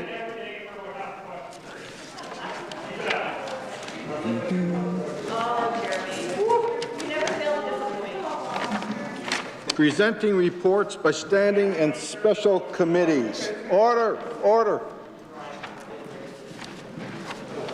I recognize the chair of the Standing Committee on Private Bills. Mr. Speaker, the Standing Committee of the Private Bills met earlier today and considering compliance of the rules for the petition for Bill number 902, Private Bill number 903, and Private Bill number 904. Mr. Speaker, I am instructed by the Standing Committee on Private Bills to present its third report. I move that the third report of the Standing Committee of the Private Bills be now concurred in. Order, please. Order. It has been moved that the third report of the Standing Committee on Private Bills be now concurred in. Is the Assembly ready for the question? Is it the pleasure of the Assembly to adopt the motion? The motion is carried and pursuant to Rule 102, Private Bill number 902, Mennonite Union Amendment Act 2021, Private Bill number 903, the College Matthew Act, and Private Bill number 904, the United Church of Canada Amendment Act 2021, are deemed to be read the first time and ordered for second reading on the next private member's day.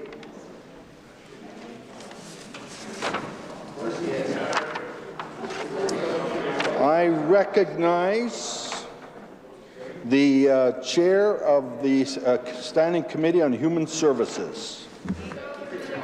Thank you very much, Mr. Speaker. Mr. Speaker, I am instructed by the Standing Committee on Human Services to report Bill number 48, the Public Health Safe Access to Hospitals Amendment Act 2021, without amendment. When shall this bill be considered in Committee of the Whole on Bills? I recognize the Minister of Health. Thank you, Mr. Speaker. I request leave to waive consideration of the Committee of the Whole and that this bill be now read a third time. The Minister has requested leave to waive consideration in Committee of the Whole on Bill number 48, the Public Health Safe Access to Hospitals Amendment Act 2021, and that the bill be now read the third time. Is leave granted? The Minister may proceed to move third reading. Minister of Health. I move that the bill now be read a third time and passed under its title.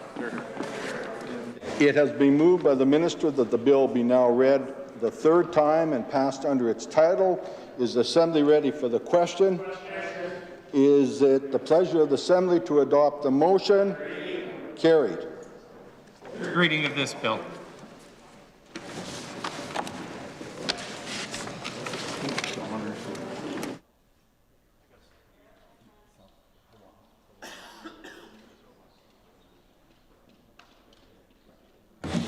I am advised that His Honour the Administrator is here for royal assent. All please rise.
His Honour, the Administrator of Saskatchewan.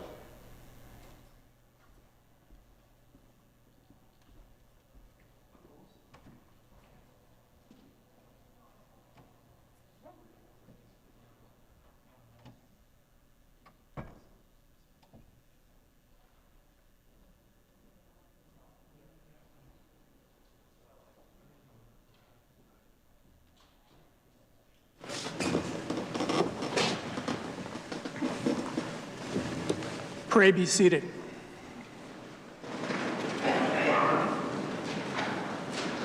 May it please Your Honour, this Legislative Assembly at its present session has passed a bill which in the name of the Assembly I present to Your Honour and to which bill I respectfully request Your Honour's assent.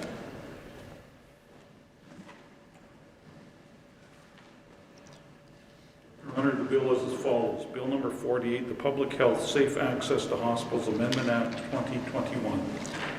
In Her Majesty's name, I assent to this bill.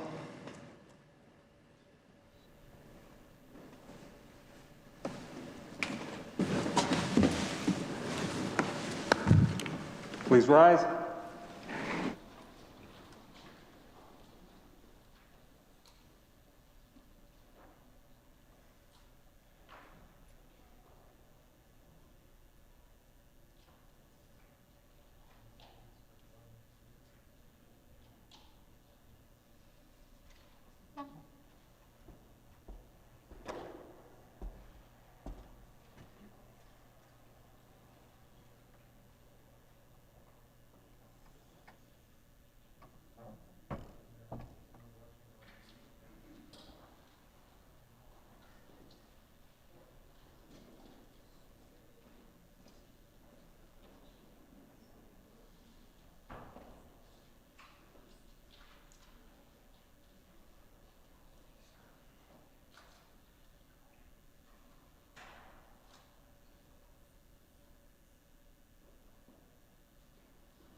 Orders of the day, written questions.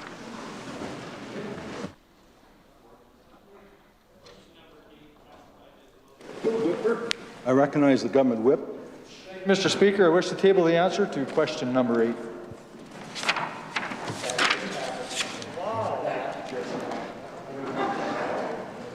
Number 8. Question number 8 is tabled.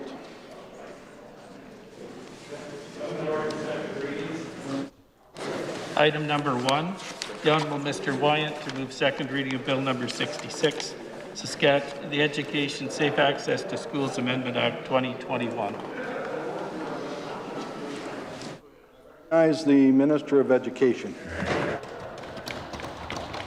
Mr. Speaker, I rise today to move second reading of Bill number 66, the Education Safe Access to Schools Amendment Act. These amendments to the Education Act 1995 will ensure that students and staff have safe access to Saskatchewan schools without fear of threats or harassment, especially as vaccines are rolled out to children ages 5 to 11. Earlier this month, an amendment to the Public Health Act 1994 was introduced to the Saskatchewan Legislature, aiming to protect healthcare workers, patients and families by creating safe access zones around hospitals. These provisions prevent impeding, intimidating or protesting within a 50-meter area surrounding Saskatchewan's 67 provincial, regional, district and community hospitals. Today I'm proposing we provide the same level of protection to students, teachers, staff and parents across our beautiful province. This amendment will create a similar 50-meter safe access zone around Saskatchewan's more than 700 schools. These changes will prevent sidewalk protests, which can cause obstructions, delays, and anxiety for those entering and exiting schools. Mr. Speaker, when our students arrive at their school, their focus should be on getting the most out of their education. There is no room for harassment or intimidation. No one should be afraid of going to school. That includes our teachers, school staff, and parents as well. There is also a regulation-making authority to permit zone extensions of up to 150-meter zones. The safety we have seen similar steps proposed for both hospitals and schools in several other provinces, including British Columbia, Alberta, Manitoba, Ontario, Quebec, and Nova Scotia. These provisions provide the safe and secure environment that teachers, administrators, parents, and children deserve, while still allowing for citizens to exercise their right to peacefully protest outside of the proposed safe access zone. It is worth noting, Mr. Speaker, that this legislation will allow for lawful labour picketing within the aforementioned 50-meter area. Similar to the provisions put forth regarding the creation of safe access zones for hospitals, this legislation is not intended to be permanent. Instead, these amendments are set to expire 2 years after the date the legislation comes into force. The safety and well-being of our students and school staff is our government's top priority. It's for this reason, Mr. Speaker, that I'm pleased to move that the Education Safe Access to Schools Amendment Act 2021 be read a second time. Thank you.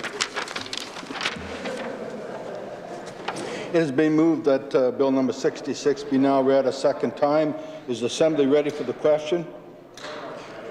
I recognize the member from Regina Lakeview. Thank you, Mr. Speaker, and I thank the Minister for his comments, his introduction in this second reading of this Bill number 66. And I would say off the top, Mr. Speaker, we agree wholeheartedly on these points, that we want children to get the most out of their education in this province, and that no one, student, parent, staff member, should be afraid to go to school. And Mr. Speaker, I will put some comments and questions onto the record, but note off the top that we've had opportunity to meet with stakeholders, and we will, at the end of my comments, be prepared to allow this bill to move on to next steps. But before I do that, Mr. Speaker, I just wanted to note, and I guess maybe stating the obvious, and especially obvious today, we live in interesting times, and I know now why that is considered a curse, that phrase, Mr. Speaker.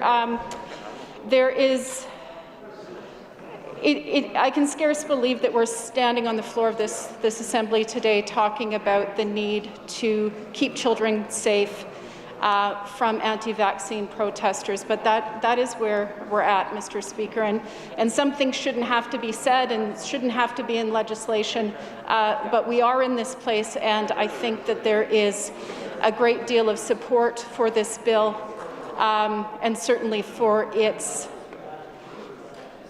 aim, which is keeping our children and all who go to our schools safe.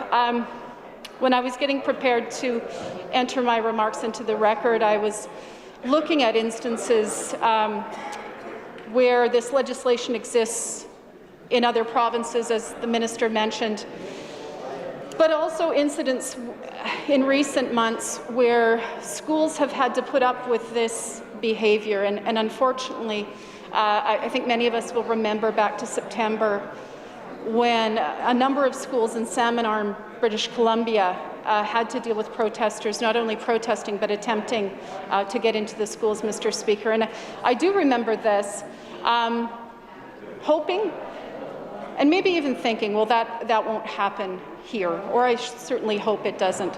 Unfortunately, in recent months, we have seen instances of children being harassed on their way to school. As recently as last night, Mr. Speaker, we saw large protests out of the scope of this bill for sure, but large protests outside of the Regina Public School Board, and I'm not sure if there were also protests outside of the Regina Catholic School Board as well, Mr. Speaker. But these are troubling times, and all of the stakeholders that I've spoken with would like to see these protections in place. One thing that we know over the course of the pandemic is there have been some difficult decisions to be made. I remember very clearly in this Assembly when we rose to, because of the COVID outbreak, and thinking, people were talking about it would be 2 weeks or maybe 4 weeks, and thinking I was being very cynical and thinking, well, it'll be 2 months, Mr. Speaker, and of course we all know we're going on 21 months here in the province, and you can feel the tension in the province. You can feel the concern. You know that impacts have hit people right across this province, but those impacts have been, unfortunately, disproportionate, as many things are. One of the groups who have paid a disproportionate price are children in this province, Mr. Speaker, and we know that children are in their third year right now of a disrupted school year. And that has impacts. I believe, as I said earlier in petitions, this has been described as having the potential for a generational catastrophe. It's time we prioritized our children in our schools, Mr. Speaker, and this is one of the ways that we can protect that learning. No child, no person working in our schools should have to be fearful when they are going to these institutions of learning. Specified in the bill is that this applies to schools and further specifies independent schools. Mr. Speaker, some of the questions that I have heard from stakeholders are around, as noted, places of learning that might be outside of schools proper as defined in this bill. Sometimes schools will have educational programs take place at their board offices or other off-site places. So those will be some of the questions that we will be asking in committee.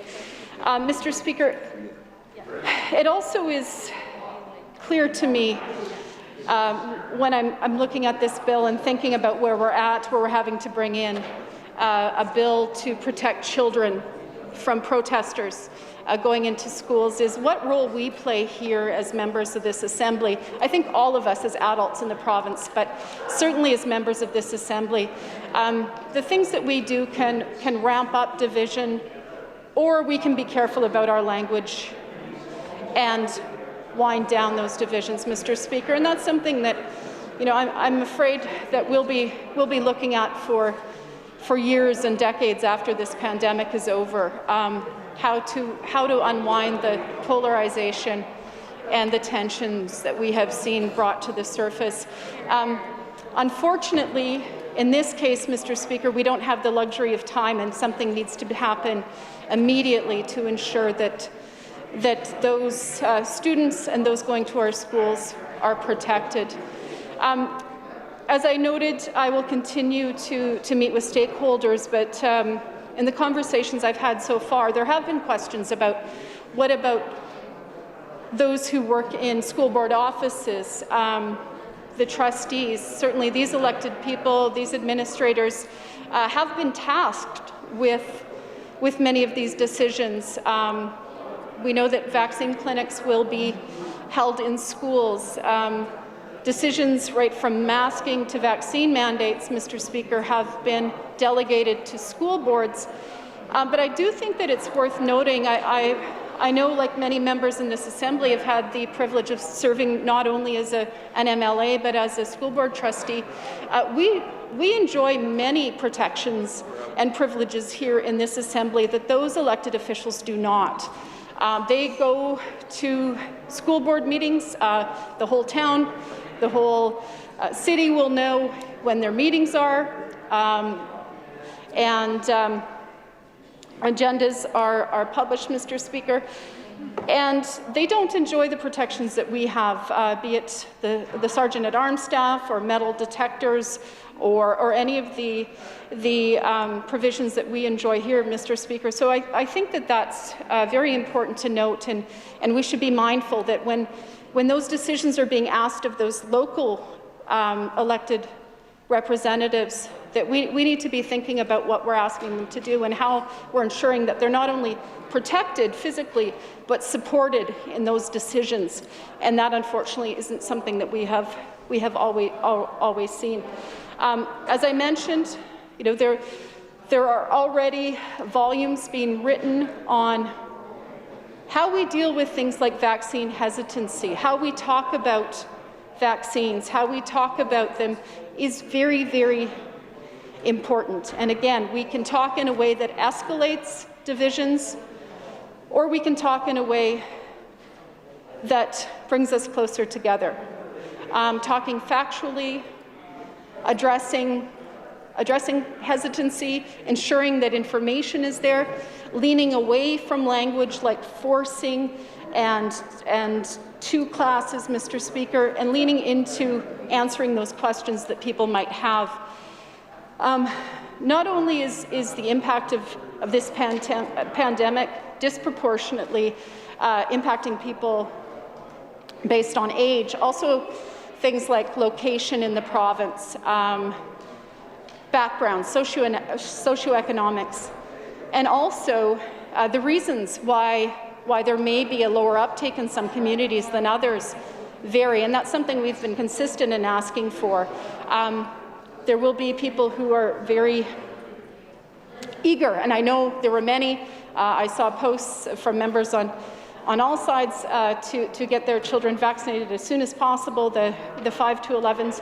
But there are others in the middle who maybe don't have access, that might have questions, and there may be some myths that they need dispelled, Mr. Speaker. And so that's when it's so important that all of us have a clear message, that we listen to the medical experts, and that we ensure that we have a plan to not only get kids vaccinated, those who signed up, thousands of families who signed up already, that's not where we need to focus our efforts now, which is great. I first want to say that's great that happened, but we need to focus our efforts on that next group and understand the reasons why, and tone down the language and the rhetoric and the division, and make sure that we have an effective plan to get more children vaccinated. Because as it stands right now, Mr. Speaker, schools are the #1 location for transmission in our province. And I think what some might not know if they don't have children in the system or don't have access to those young ones is that kids are missing school today. Those who are unvaccinated, they're getting close contacted, they're having to isolate, Mr. Speaker, and they're losing another school year. Schools are, by definition, almost crowded, often underventilated. In this province, for sure, indoors, certainly as we move into December here. Let's look at ways to effectively mitigate risk. But the #1 way we're going to do that is ensuring that that vaccine uptake rate is high, and we can't do that by being divisive about our language, by polarizing. And as I've said, I think we all have a role to play in ensuring that not only the rollout and the availability is effective, but that we're addressing hesitancy and getting past that initial quick uptake of vaccinations, because that is the way that we are going to ensure kids get to stay in school in this province, Mr. Speaker. And that is something I do believe we can agree on in this Assembly, all members on all sides. As I've said, I've had the opportunity to meet with stakeholders. I will continue to do that. I will have the opportunity in committee to ask additional questions of the minister and his officials, but at this point I am prepared to conclude my remarks and allow Bill 66 to move on to next steps. The question before the Assembly is a motion by the Minister that Bill number 66 be now read a second time. Is it the pleasure of the Assembly to adopt the motion? Carried. To which committee shall this bill be committed?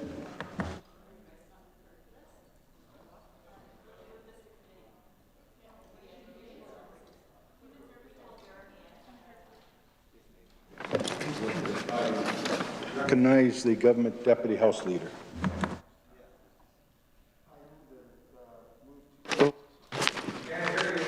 Yeah. I move that we move Bill 66 to Human Services, sorry.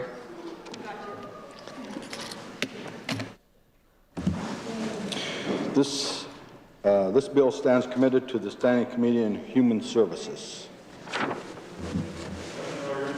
Greetings. Item number 2. The Honourable Mr. Wyant to move second reading of Bill number 67, the Emergency Planning Amendment Act 2021. Number 2.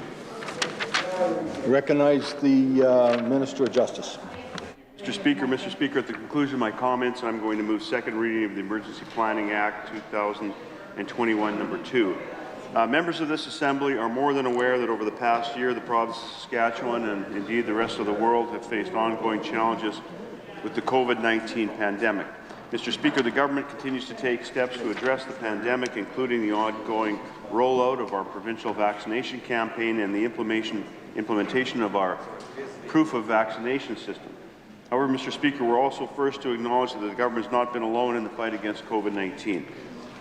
It's important to recognize and honor the important role being played by people all across Saskatchewan. Many groups and organizations, including family-run businesses, sports and recreation groups, places of worship, educational facilities, and community-based organizations have joined our heroic frontline health workers in striving hard to comply with public health laws and protect the people of this great province. Mr. Speaker, the government believes it would be unfair to these Saskatchewan citizens to face COVID-based litigation after they demonstrated such a strong commitment to fighting the pandemic together.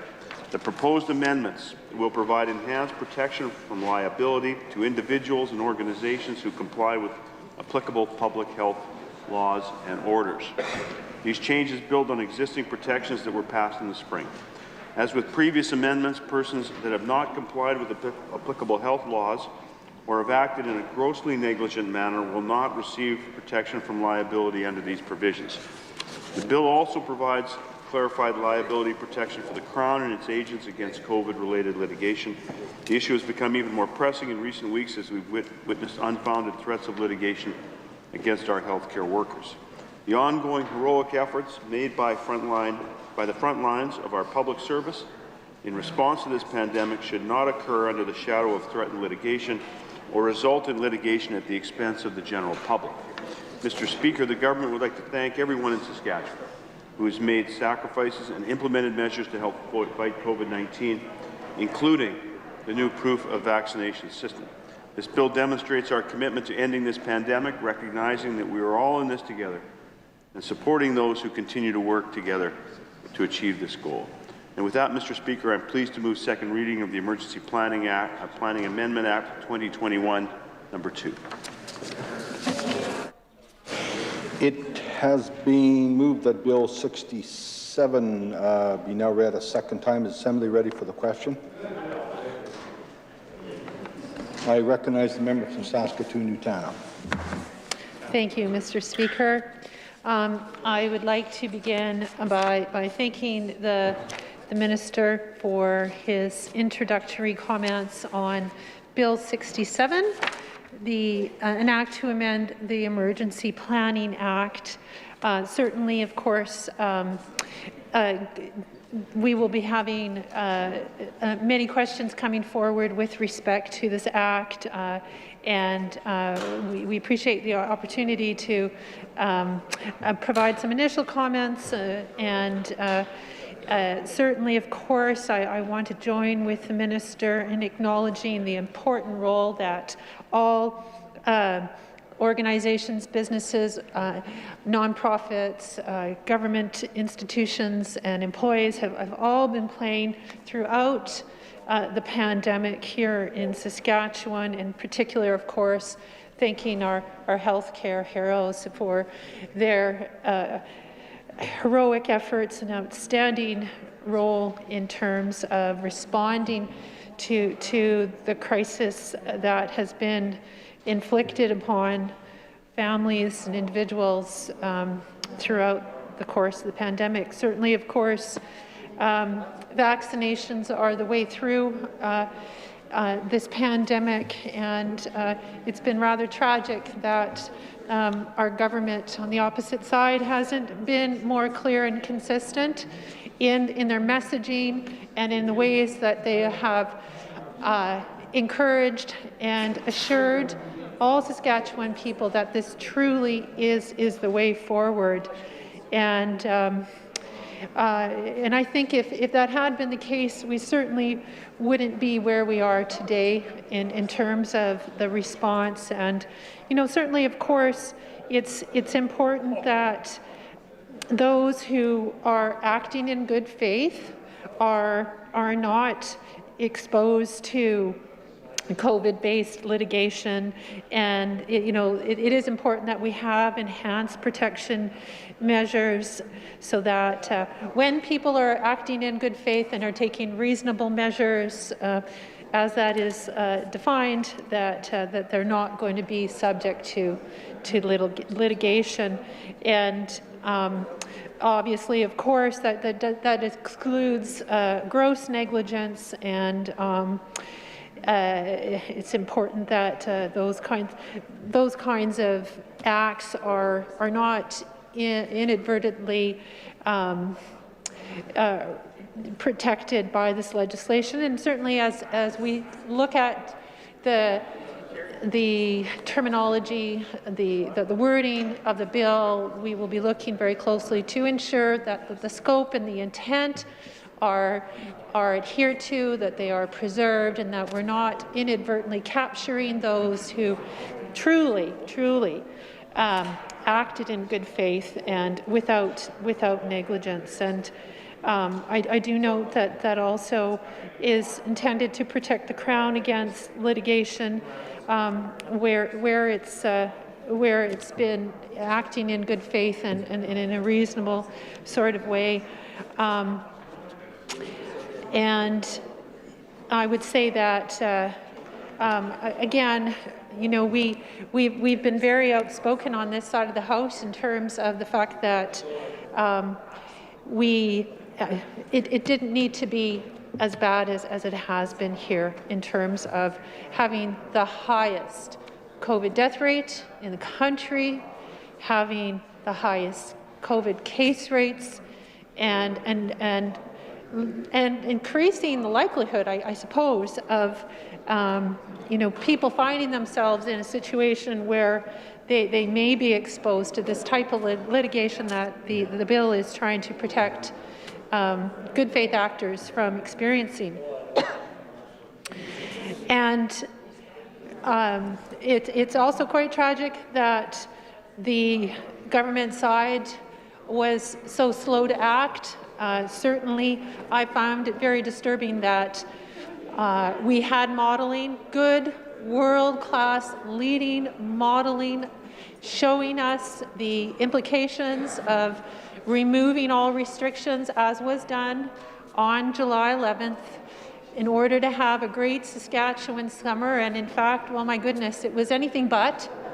And so to watch the numbers increase, watch healthcare workers become increasingly concerned, and those concerns falling on deaf ears for months, until finally we saw action being taken on September 13th, far too late, that it only just served to create situations where the necessity of this sort of act became all the more important. And as I say, we will be taking the time and have many questions and comments to make on this bill to ensure that it is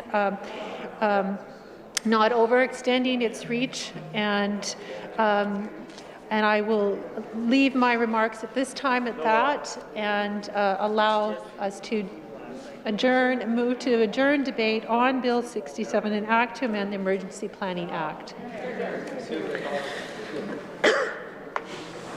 The member has moved to adjourn debate. Is the pleasure of the Assembly to adopt the motion? Carried. Second readings, item number 3. The Honourable Mr. Wyatt to move second reading of Bill number 68, the Enforcement of Maintenance Orders Amendment Act 2021. Recognize the Minister of Justice. Thank you, Mr. Speaker. Mr. Speaker, again, at the conclusion of my comments, I'll move second reading of the Enforcement of Maintenance Orders Amendment Act 2021. Mr. Speaker, members of this House will know that the Enforcement of Maintenance Orders Act sets out a number of instances where steps may be taken to enforce a maintenance order. Typically, this occurs when a payor is in arrears of more than 3 months of payments. This threshold applies to enforcement measures such as attachment of pension entitlements, driver license suspensions, and corporate liability for payments. Mr. Speaker, it's become apparent that some payors are taking advantage of this rule by repeatedly refusing payment until the end of the 3-month period, or even then only making a partial or a nominal payment to restart the clock. To avoid abuse of this threshold, this bill would introduce an amendment that would give the Maintenance Enforcement Office, MEO, a discretion to commence enforcement proceedings after the payor is 1 month in arrears, where the payor has defaulted on payments more than once in bad faith. This provision could be is the first of its kind in Canada. It will allow the Director to prevent this abuse and seek more immediate enforcement in appropriate cases. The Maintenance Enforcement Office indicates that this type of malicious conduct is not widespread among payors. Nevertheless, while it will be narrowly used for situations in which a payor was clearly acting in bad faith, the Maintenance Enforcement Office indicates it would be helpful to have this option available to effectively and immediately address any payors trying to game the system in that manner. Simply put, Mr. Speaker, these legal mandated payments are too important to the support of these families to allow them to be avoided or delayed in this manner. So I invite all members of the House to support the amendment. So with that, Mr. Speaker, I'm pleased to move second reading of the Enforcement of Maintenance Orders Amendment Act 2021. It has been moved that Bill 68 be now read a second time. Is Assembly ready for the question? I recognize the member from Saskatoon-Newtown. Thank you, Mr. Speaker. And I rise to debate Bill number 68, the Enforcement of Maintenance Orders Amendment Act. And I want to begin by thanking the Minister for his introductory comments. I think it was quite helpful for me in terms of understanding a little bit more in terms of what has been the impetus for what largely seem to be more sort of technical housekeeping kind of amendments. My words, not his, of course. That might be an oversimplification. I'm not really sure. Just going off of what I heard here today, I mean, certainly I don't take exception to what has been explained here today in terms of trying to sort of tighten up the rules a little bit to avoid some of that gaming of the system that allegedly has been happening.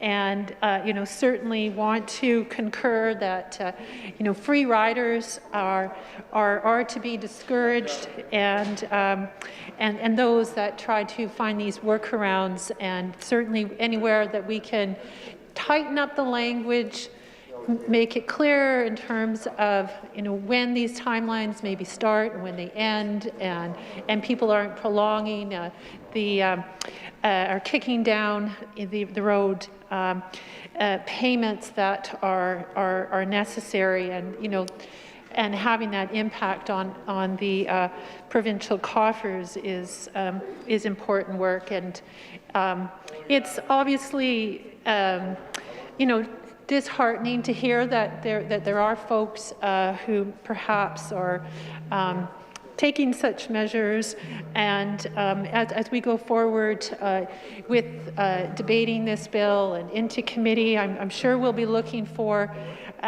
further details in terms of understanding the extent that these kinds of issues are occurring, and who's been consulted on this bill to identify the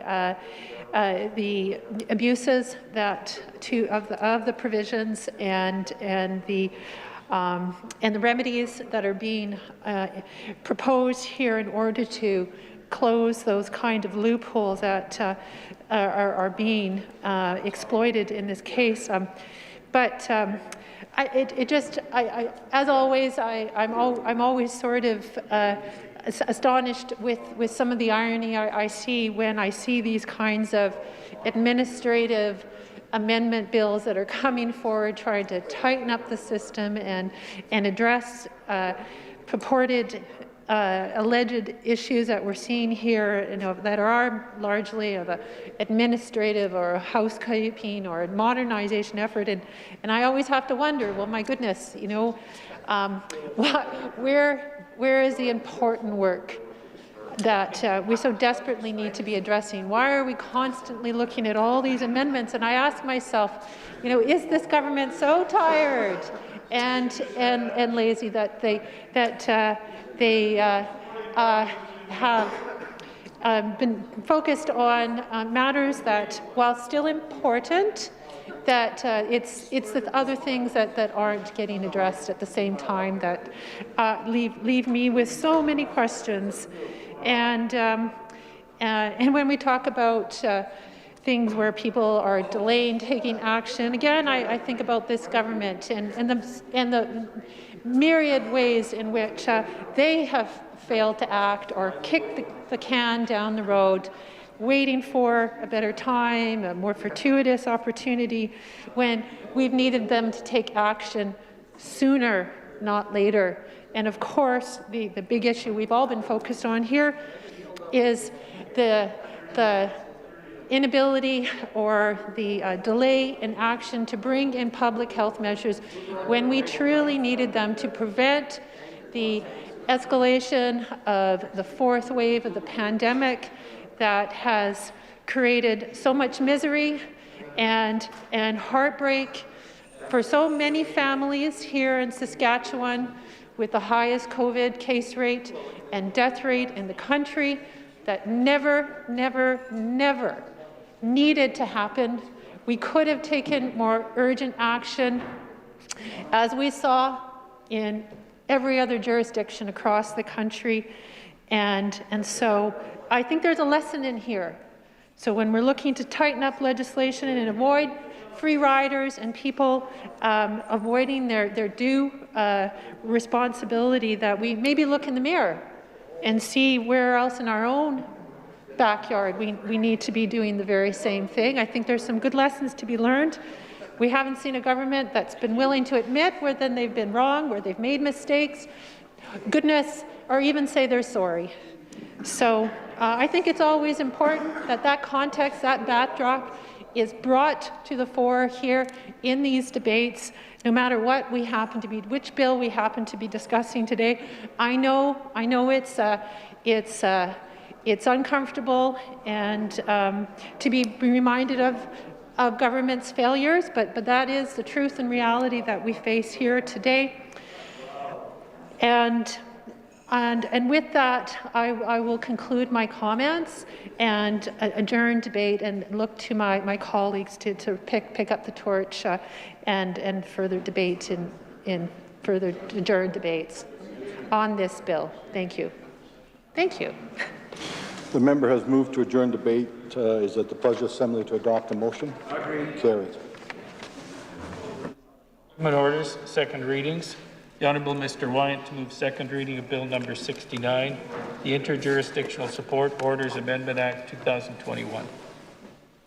Recognize the Minister of Justice. Thank you, Mr. Speaker. Again, Mr. Speaker, at the conclusion of my comments, I'll move second reading of the Interjurisdictional Support Orders Amendment Act 2021. Mr. Speaker, the Interjurisdictional Support Orders Act enables Saskatchewan courts and out-of-province courts to grant and register support orders or agreements where the person receiving support and the person paying the support do not live in the same province or the same country. The Interjurisdictional Support Orders Amendment Act 2021 will eliminate the requirement for copies of support orders from other domestic jurisdictions to be certified before they can be filed in a Saskatchewan court. It will eliminate the requirement for copies of support orders from Saskatchewan to be certified before they can be filed in the court of a reciprocating domestic jurisdiction, except where required by that jurisdiction, and it will allow for the transmission of electronic documents in accordance with the regulations. Members of this House will know that several sections of the Interjurisdictional Support Orders Act, the Act, require the designated authority of Saskatchewan or a reciprocating domestic jurisdiction to provide certified copies of orders before they can be filed in a court. Eliminating this automatic requirement would speed up the process of filing documents. Where the authenticity of a document is called into question, a designated authority would still have the discretion to make a request for a certified copy. Mr. Speaker, the Act also provides for the transmission of other documents between reciprocating jurisdictions. It is proposed that this provision be amended to allow for documents to be transmitted in accordance with the regulations. The regulations could then set out the process for electronic transmission of documents. With improvements in technology, Mr. Speaker, the electronic transmission of documents can be an efficient and secure means of sending information across jurisdictions. The Interjurisdictional Support Orders Unit identified these changes through their work with the Continuity of Enforcement Task Group. This group works with the provinces and territories to identify where improvements may be made in interjurisdictional support order legislation. Mr. Speaker, support orders are critical to these families and must be continued even when the family members no longer live in the same jurisdiction. This government, Mr. Speaker, is proposing these amendments now as part of our ongoing commitment to ensure that we are doing all we can to facilitate payment of these critical orders as efficiently as possible. So with that, Mr. Speaker, I'm pleased to move second reading of the Interjurisdictional Support Orders Amendment Act 2021. It is being moved that Bill 69 be now read a second time. Is Assembly ready for the question? I recognize the member from Saskatoon-Utano. Thank you, Mr. Speaker. It's a privilege to be on my feet here today to speak on the Interjurisdictional Supports Orders Act. And well, my goodness, this is refreshing. I was expecting somewhere in there for it to say Amendment Act, but we're actually an act respecting interjurisdictional support orders and making consequential amendments to certain acts. So maybe I spoke too soon on that point, but I think that this is certainly a subject matter which is vitally important, and I thank the Minister for his introductory remarks on the bill. I'm sure that my colleagues will have many points to raise and questions to ask with respect to this bill. Certainly it will be something that is highly important and consequential. Certainly these are issues that relate to families, and in particular women and their children, and the ability to have support payments received. It makes a vital difference in the lives of children and their families when one parent is residing outside of the province. So I did welcome news when the minister was speaking that the amendments or measures in this act are intended to enable electronic transmission. And I'm going to move that we adjourn debate on this bill and take it to second reading. The member has moved to adjourn debate. It is the pleasure of Assembly to adopt the motion. Agreed. Carried. Government orders, second readings. Item number 5, the Honourable Ms. Tell to move second reading of Bill number 70, the Legislative Assembly Amendment Act 2021.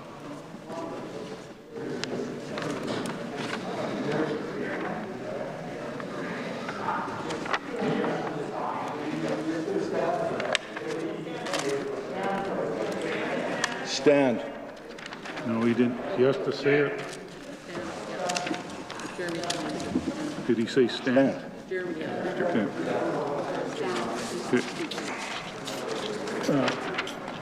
Government House Leader said stand. Yes, I repeated it. Yeah. Government orders, adjourned debates. Item number 22, resume debate on the second reading motion for Bill number 60, the Saskatchewan Employment Amendment Act 2021. Mr. Love. I recognize the member from Regina Lakeview. This one might go too. Thank you, Mr. Speaker. It is my pleasure to rise again this afternoon and enter into second reading debate on Bill number 60, the Saskatchewan Employment Amendment Act 2021. I know that when this bill was introduced, we had at least one observer, well, one here in the gallery, Mr. Speaker, who was cheering on the tabling of this legislation. And Mr. Speaker, that is because she, and I'll name some of the supporters in a bit, had done so much work in ensuring that some of the provisions that we see in the bill made their way to the floor of this Assembly, and ultimately that they would serve to not only protect her and her colleagues, but to protect so many young people, so many people in Saskatchewan from workplace sexual harassment. And so, Mr. Speaker, I feel like I've been on my feet a bit this afternoon, but there are a few themes. One of them is how important it is that we see people engaged in their democracy. People like Ariana, who I'll speak to.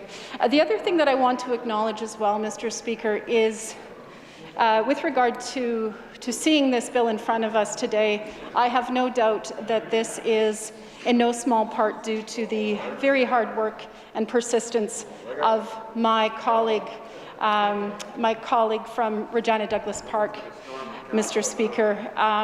Her and her constituency assistant, who now works in our office, Kelsey, did really an incredible job checking in with stakeholders, being persistent, being so clear-headed and straightforward, Mr. Speaker. She gets things done, and we've seen that time and time again, and I couldn't be prouder of her efforts, but also the results, which we don't often or sometimes get to measure.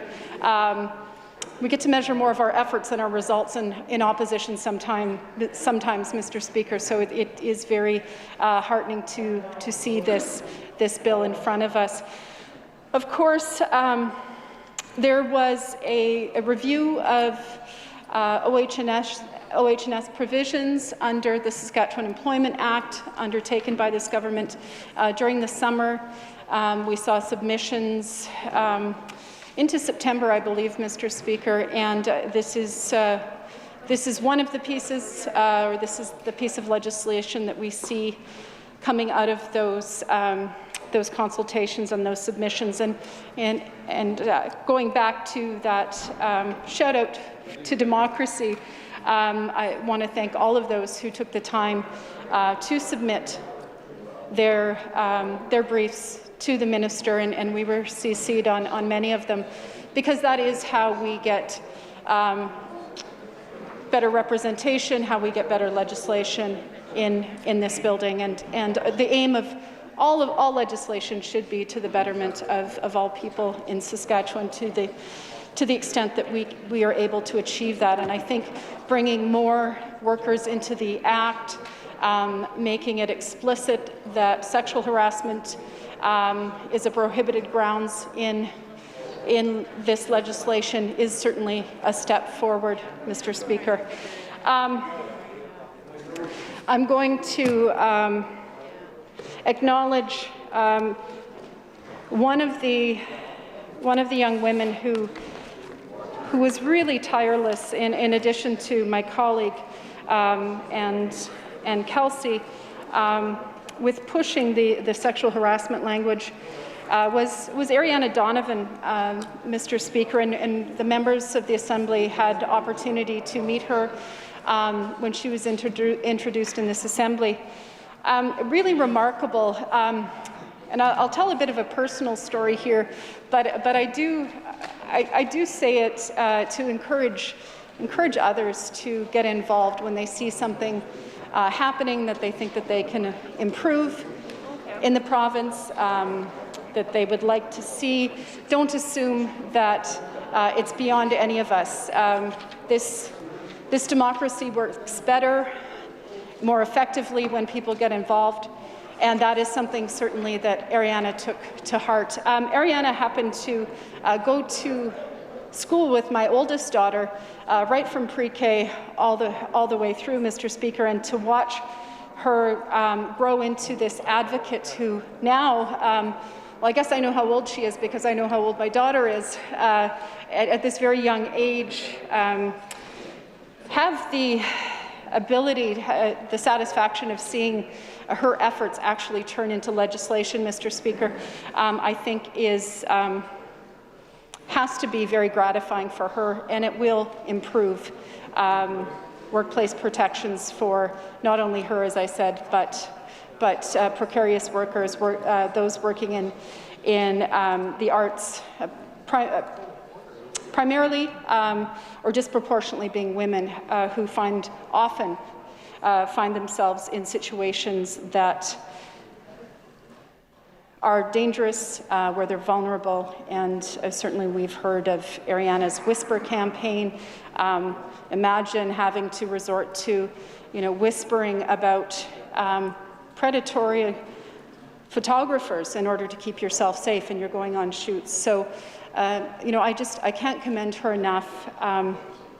There was Jada Reimer, who also came with us and spoke, but I know that there were others in the arts community who were advocating as well, and I'm reluctant to start a list because I know there were so many, but we had meetings going back to last spring, and those in the community who were supporting them. I think that is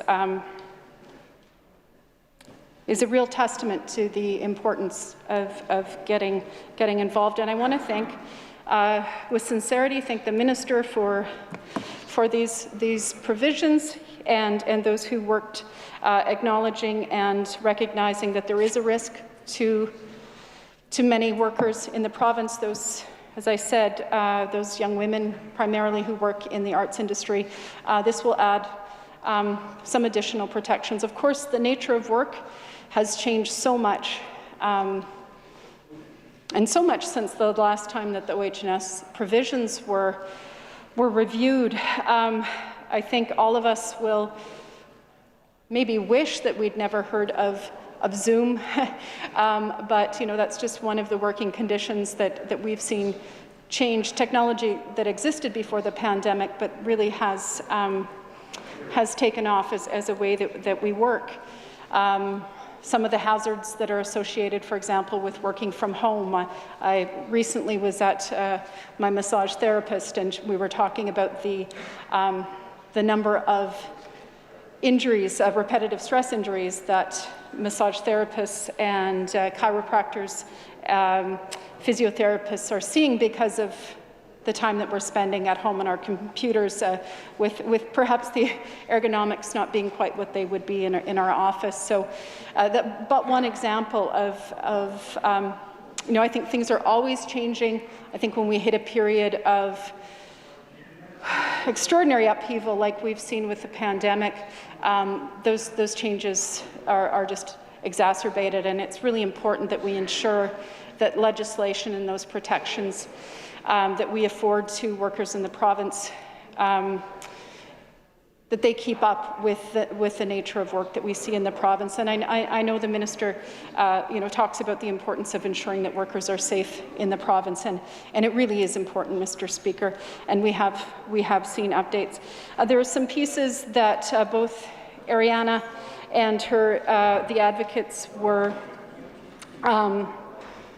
we're hoping to see that we don't quite see yet. I know the member from Regina Douglas Park, it took her, I think, 3 or 4 tries to successively get provisions in around domestic violence. So I will put on the record she is persistent, and we will persist with some of those requests, Mr. Speaker, because that is what is being advocated for by those who know this best, those who are working in those precarious jobs. But also to move us towards legislation that, again, protects more and more workers in the province. I think that is a goal that we should all share, ensuring that as many workers as possible are protected under the Saskatchewan Employment Act, under OH&S provisions, by extension, workers' compensation benefits. Just thinking of some of the other changes that we've seen, it sometimes doesn't seem like it's been that long since, you were getting out of high school and thinking about career options. But if I look back, the 30 years since that was the case, there's so much that has changed. Watching the options available to my kids, our children, our grandchildren in this assembly, really, it's a different world, as I say, Mr. Speaker. Things like the gig economy, the increase in precarious work, Uber drivers, which we've also debated on the floor of this assembly.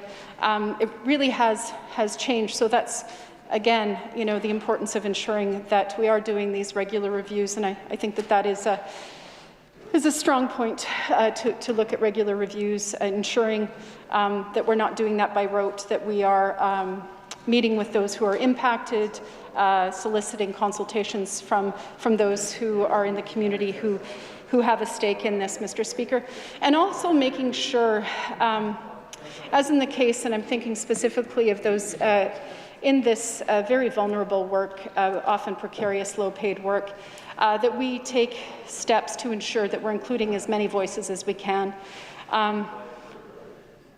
If you'll indulge me for a second, Mr. Speaker, I remember the first time making a presentation to the public school board, and I was someone who, you know, I had a university degree, I had some connections, I, you know, was solidly middle class, and how difficult it was to get up the nerve and the courage to go present to that board.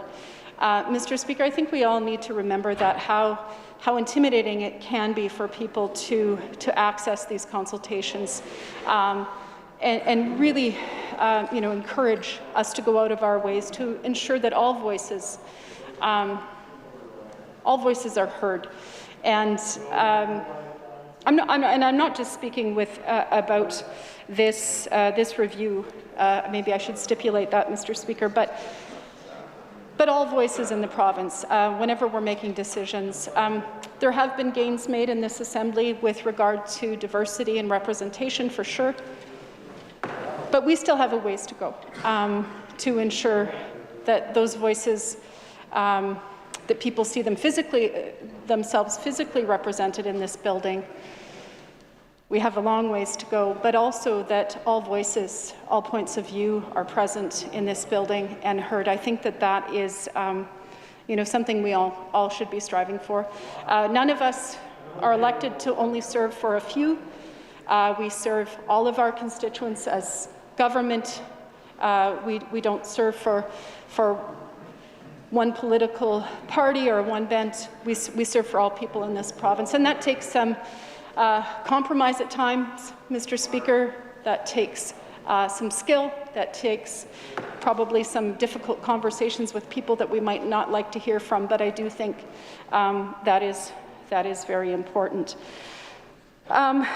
With regard to the specifics in this bill, as I mentioned, there is language identifying explicitly that sexual harassment and unwanted action of a sexual nature constitutes harassment. We will see an extension of those who are covered by these provisions, contractors, students, and volunteers. And again, that's something that we were happy to see in this bill. Something that has been in a bit of a state of flux in this province goes back to a 2017, I believe, Labour Relations Board ruling striking down provisions brought in 2014, excluding supervisory employees from bargaining units, requiring them to have a separate bargaining unit. That was affirmed, I think, earlier this year with the ASPA case from Saskatoon, the University of Saskatoon. So we do see some clarification about what next steps are there with these supervisory workers. We also see some new good faith liability protections reflecting minimum standard of employees choosing to provide either proof of vaccination or a negative test in the workplace. Mr. Speaker, something that I know many Labour lawyers, many legislators, many employers have been watching as that case law moves through the country. You know, will it stand up in court? What constitutes proof? Who pays for the testing, and all of those things? And there is a little bit of that case law building up right now. So very timely indeed that we see it in this bill.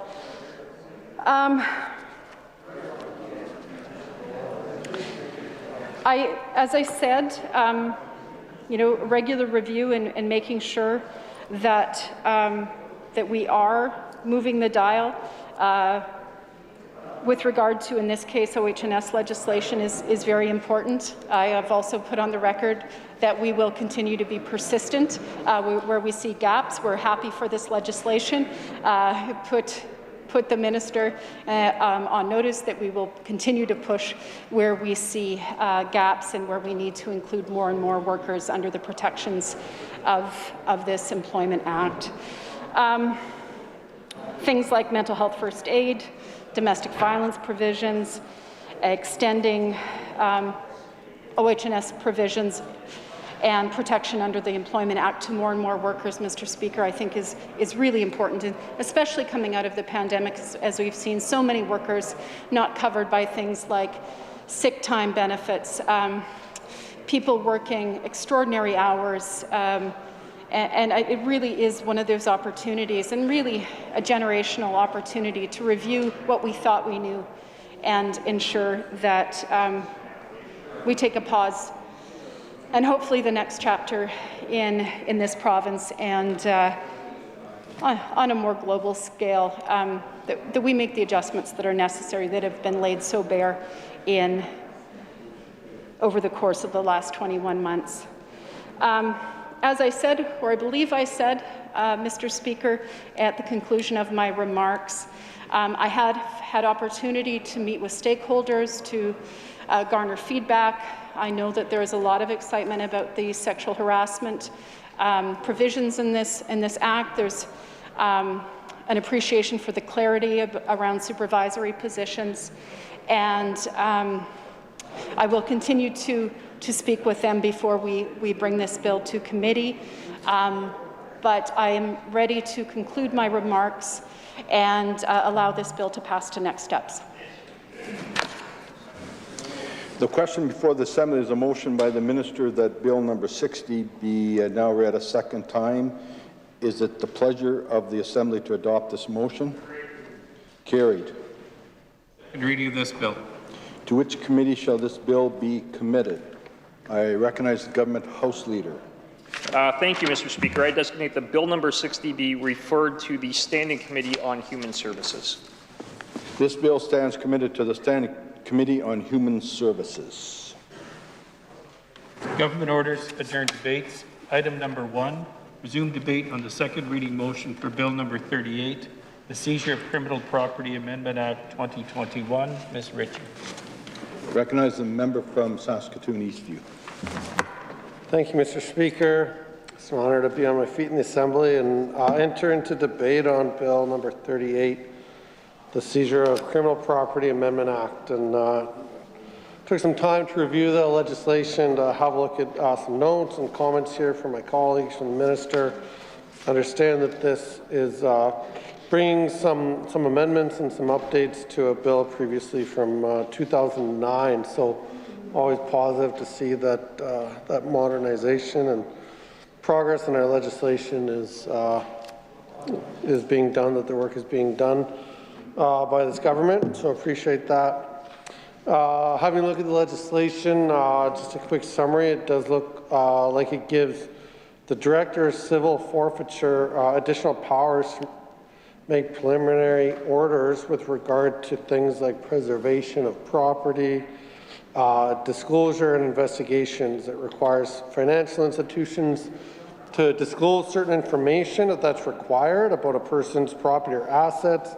If there's suspicion that those assets and that those resources were attained as the proceeds of crime. So it seems to be the type of thing that we would change that we'd hope to see, you know, in the 12 years between when this act was in place, when these amendments are coming forward.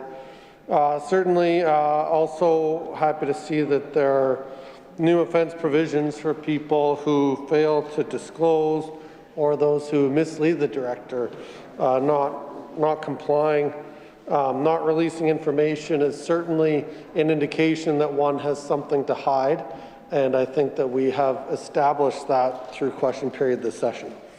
I also want to say that it's interesting, I did review the minister's comments, and I kind of want to take just a few minutes to speak to those. That ensure that we in the Saskatchewan NDP and the official opposition, we're also concerned about levels of crime in this province and interested in addressing the root causes of crime, Mr. Speaker. I think that there's certainly lots of evidence to point to the fact that the root causes of crime, when we address them, are a much more effective way to limit the conditions that lead one to engage in crime as a way to perhaps meet their needs. And so I'm kind of curious, when I first looked at this bill, what types of crime does it hope to limit? And so I looked at the minister's comments, and the minister said, and I quote, "These changes demonstrate the government's commitment to fighting money laundering, taking profits out of the hands of criminal organizations, and supporting Saskatchewan victims, law enforcement, and Saskatchewan communities," end quote. And, that was kind of interesting, and I got to be honest, Mr. Speaker, that did kind of create some interest in me, because this is a crime that we don't often hear a lot about from this government or from others. We hear a lot maybe about violent crime, property crimes. We've heard issues raised in this, things like trespassing,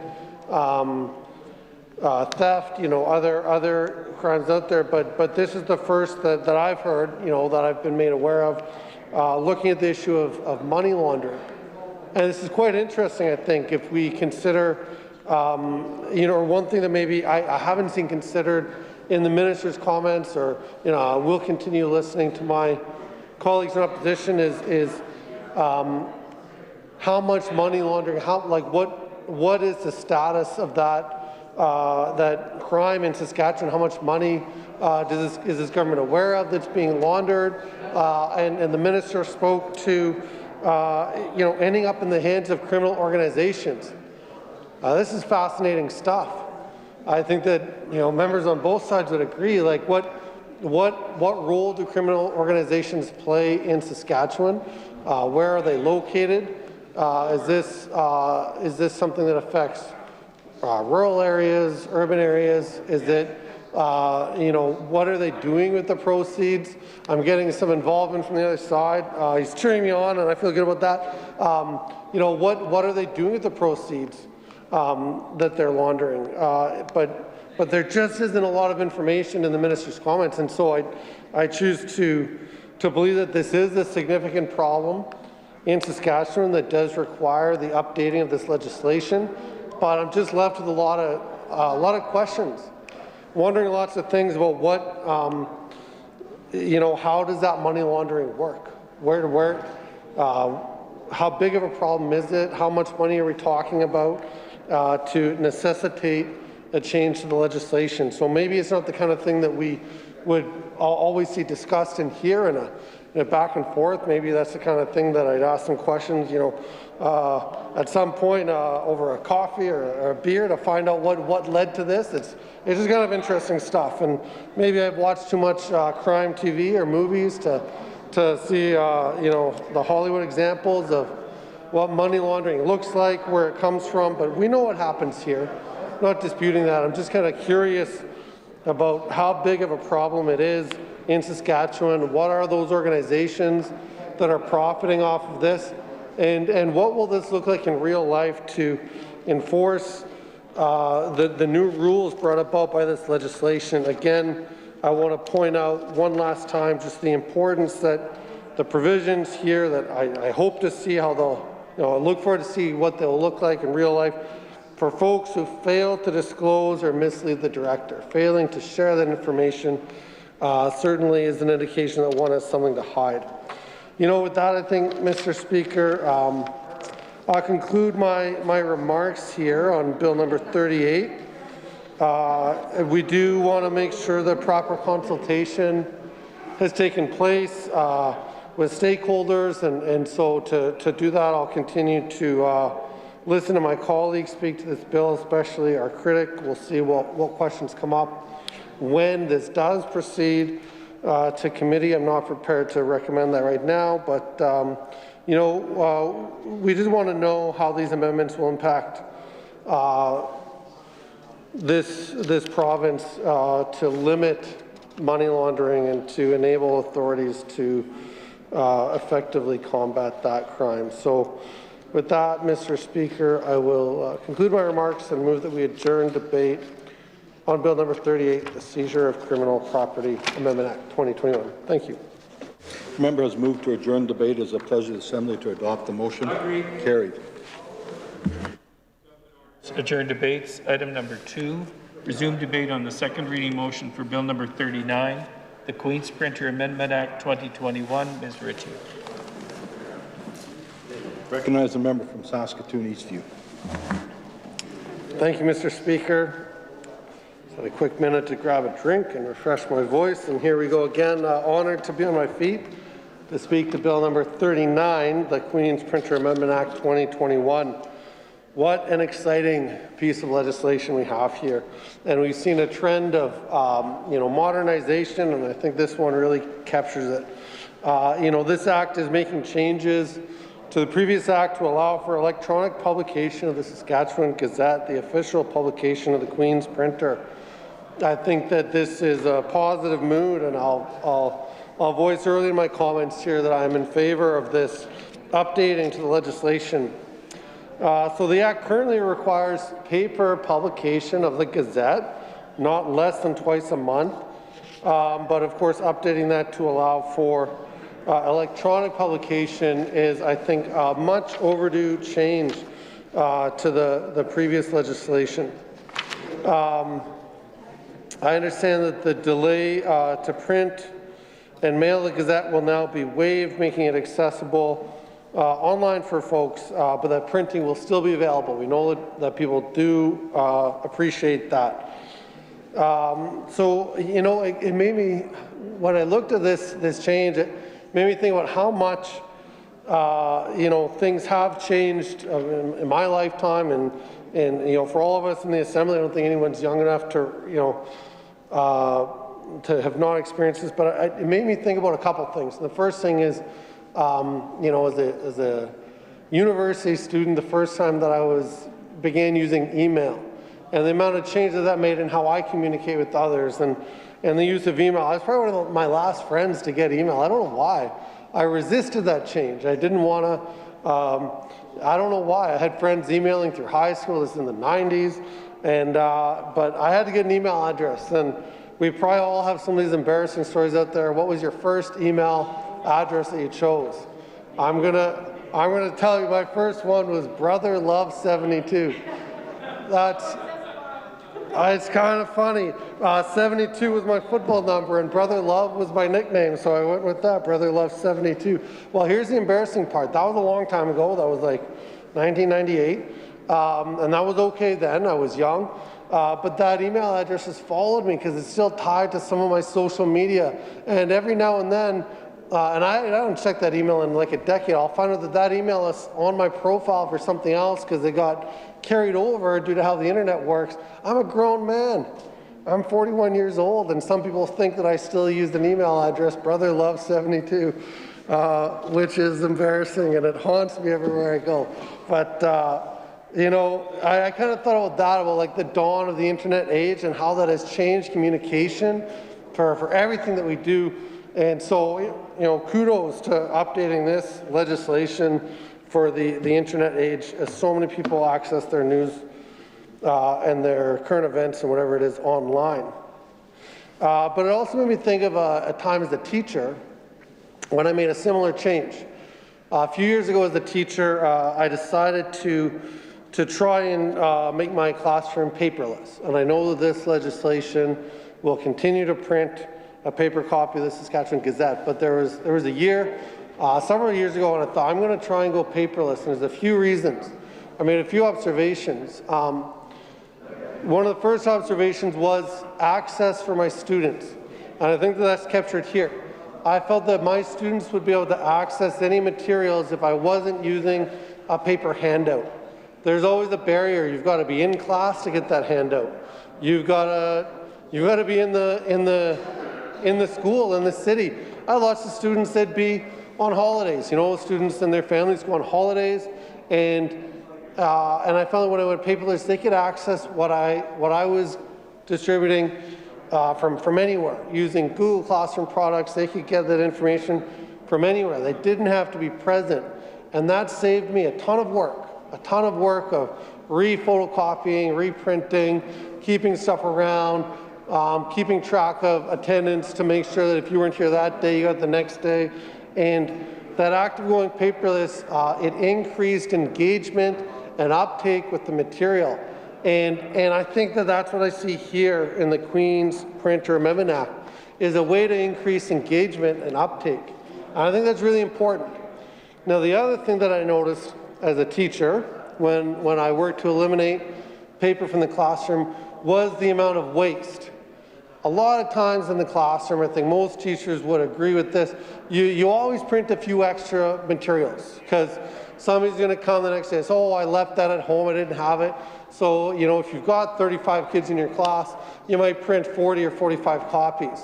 And I found that using paper, there's always so much extra stuff left on the ground, left behind, left at home, left in a locker, left in a backpack, something gets spilled in there, you know, whatever happens, dog ate it. We've heard that lots of times.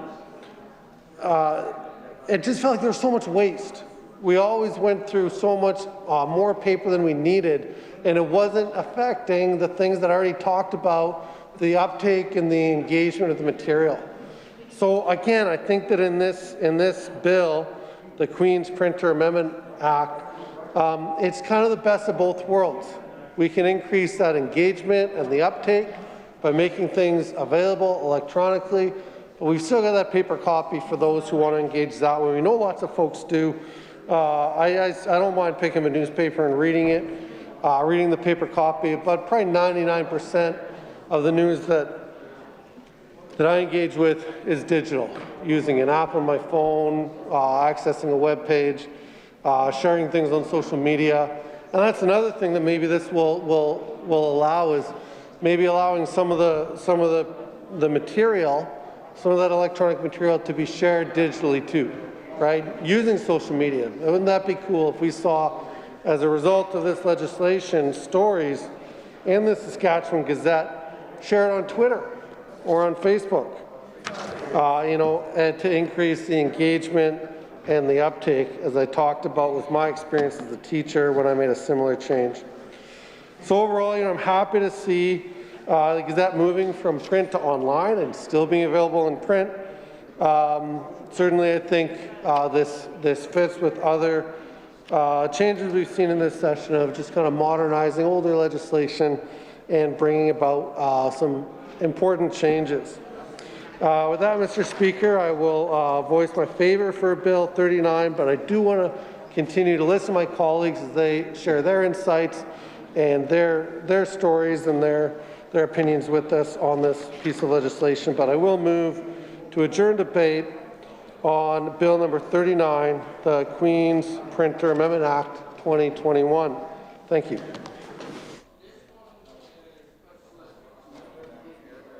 For the pleasure of the Assembly to adopt the motion. Agreed. Carried. Government orders, adjourn debates.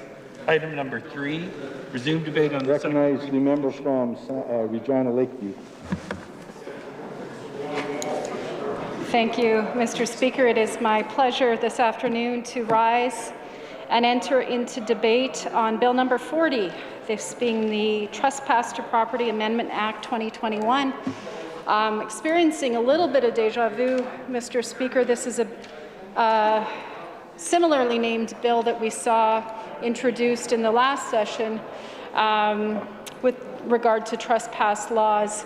I believe that still has yet to be brought into force, Mr. Speaker, but we are here again on a similar bill. I do find, as I've noted before, Mr. Speaker, that it's often very helpful, and that the Justice Minister is one of those ministers who does put a lot of detail on the record in second reading speeches, and I do appreciate that sincerely, because it helps us understand exactly why we're seeing this bill in front of us. Looking back to November the 8th of this year, the minister noted that the government of Saskatchewan is committing to addressing rural crime, and this bill being part of a suite of legislation designed or intending to do that, Mr. Speaker. One of the things that I wonder, I think, first off, without even looking at the substance of the bill, is this is the second time we've sort of seen an attempt at this legislation. I think I do understand some of the concerns behind the bill. I've talked with some members, I've certainly talked with family members, you know, and any of us who grew up on a farm will understand, you know, how isolated you are sometimes. You see headlights come into the yard and you immediately want to know who it is if you don't recognize the vehicle. Worse yet, you see a vehicle come into the yard with no lights, and then you, unless it's Halloween, really worry who it is, Mr. Speaker. So I think that's something that you know, is universally understood, that all of us, whether we live in rural areas, in remote northern areas, in the city, in the suburbs, we all want to feel safe in our homes. And I think we can start there, that is a universal desire. We could extend that to our friends and family as well, I think, Mr. Speaker. I think that we also all share, and I don't think I have to do a head count or a standing vote to get here, Mr. Speaker, that we all want to see a reduction of crime in our province. None of us benefits from an increased level of crime, and I will resist. I will resist joking there, Mr. Speaker, because very seriously, we don't want to see crimes. However, or maybe adjacent to that, bringing a bill to this Assembly and passing it doesn't necessarily get us to the goal. This maybe is a bit of a theme to what I've been talking about, but legislation being brought in, there are a lot of things that will determine how effective legislation is, as opposed to what the intent is. And hopefully we get to a place where those things measure up, because I think we have established we want all to feel safe and happy in our homes. We all want to see a reduction in crime, but we need legislation to be effective in order to actually move the dial on that. And I think this is probably where we will find some divergent views on this, Mr. Speaker. I've written down some notes, and hopefully I'm going to get to all of them. But one of the first things, and I think I said this with the last bill, that I want to talk about is a meeting that I often think of, and this was a meeting when we were fairly newly elected up in Saskatoon with the Chief of Police, who at that time was Clive Wayhill. And we were looking at crime statistics for the area around Saskatoon, not Saskatoon, the city of, but the area around Saskatoon. And I remember seeing the charts, Mr. Speaker, and I suspect that they're similar to this day, a real spike in property and actually violent crimes as well, around PA and North Battleford, if I'm remembering correctly. And we asked, of course, at that time, you know, what were some of the things that were driving those spikes in crime? And the answer that we received, and this is something that has been consistent, has been you know, an increase in mental health issues and an increase in addictions. A lot of that you see on that western border with Alberta. I happened to witness, think of one of the last times I rode an STC bus, Mr. Speaker.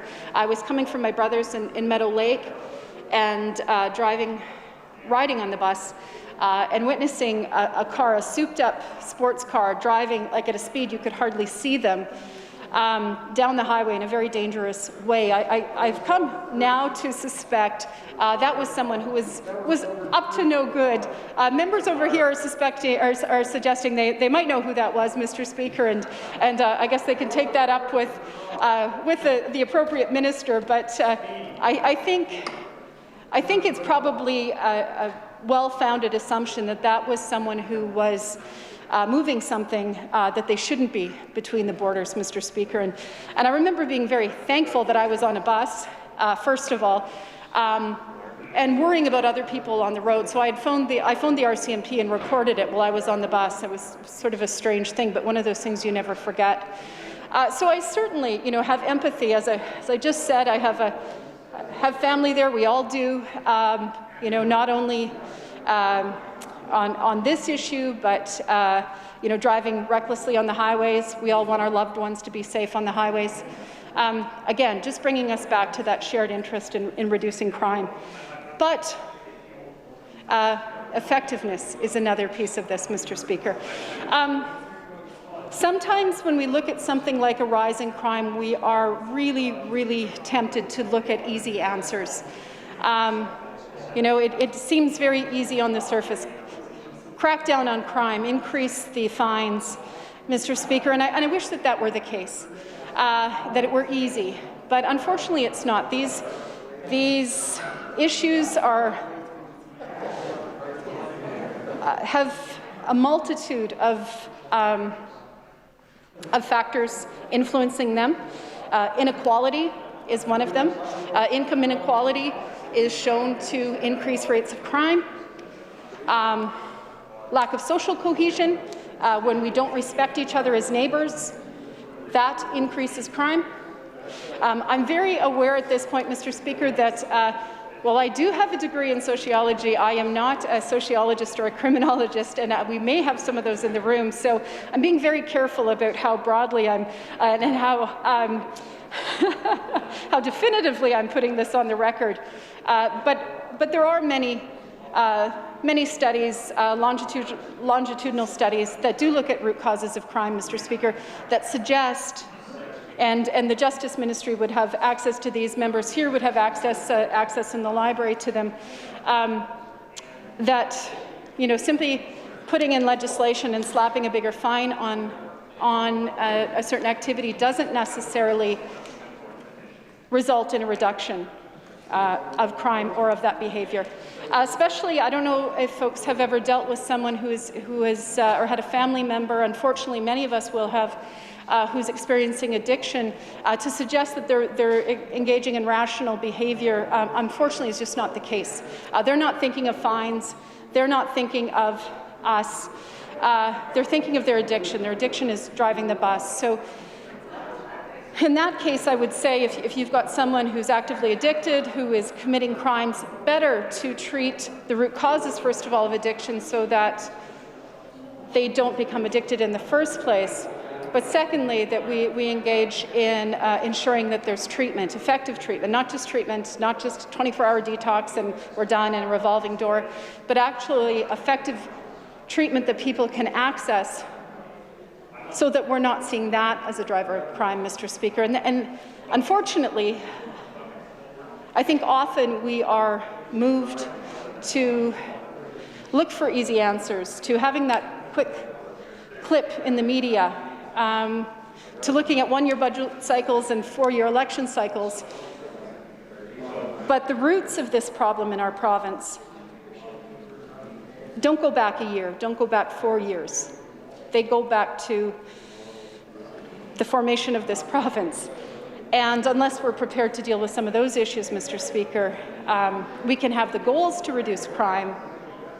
We can have the goals to ensure that everyone is happy, healthy, and safe in their homes. But we're not necessarily going to be effective. So I put that on the record. One of the other things, and I will admit freely that this was not something I studied in school, but I've observed as a human being in this assembly and in this province over a number of years, is the divide that we see in this province. There is a tendency to see, exploit, I will say, I think that's fair, an urban-rural divide in this province, Mr. Speaker, that is difficult to overcome when we need to. So back, which seems like decades ago, it wasn't that long ago, I had the opportunity to take a course, a leadership course through the United Way here in Regina. And one of the things that has always stuck with me, and you know it's a good lesson when you remember it on a weekly basis years and years later, but it was about moving people off of positions. Often when there's something that we feel passionately about, especially if we're afraid or we're afraid for our friends and families, there's a tendency to want to act quickly and definitively and be seen to act. And I think that is only more the case in these roles, Mr. Speaker. But that doesn't necessarily get us to solutions that are effective. How do we pull people off of those positions and look at the actual interests here? You know, so the starting point, again, and I'll go back to it, of how do we actually reduce crime? How do we make sure that people are safe in our province? And I think that that's, you know, that's sometimes difficult to tackle because we're, you know, all of us, only one person, even as a government and the government resources. This takes a lot of thoughtfulness, a lot of planning, and sometimes investments that we won't see come to fruition, the benefit of them for years and years. So I'm afraid I don't leave that as I leave that on the record as perhaps an observation more than a solution, but I do think it's something that we need to talk about. You know, when this bill came up again, I was talking to my dad, you know, just asking about some of the concerns. I remember that there were a number of groups in the province, like the Wildlife Federation, that did have some concerns about this bill, the one that we haven't seen come into force, around trespassing, that it had unintended consequences for many, that maybe it didn't meet the needs as stated. So we've seen it coming back to the drawing board, of course, and I will acknowledge the issue of crime continues to be an issue. But again, you know, has there been enough consultation? Has there been enough, you know, thoughtful discussion and problem solving around some of those initial problems with the Trespassing Act? Have those been rectified in the Act that we see in front of us?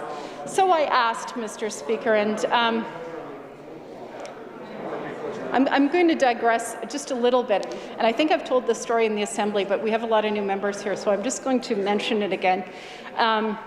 One of the first times when we were, as a group of MLAs, we had gone down to MLC, the Midwest Legislative Convention, Conference rather, and we were sitting in a way that's less polarized than this Assembly. We were talking, and I remember one of the members, and I don't think he minds me telling this story, the former member from Arm River, who was, you know, this is how I recall. So memory is imperfect, Mr. Speaker, but this is how I recall the conversation. And he said, well, you know, you grew up on a farm. And I said, yes, I did.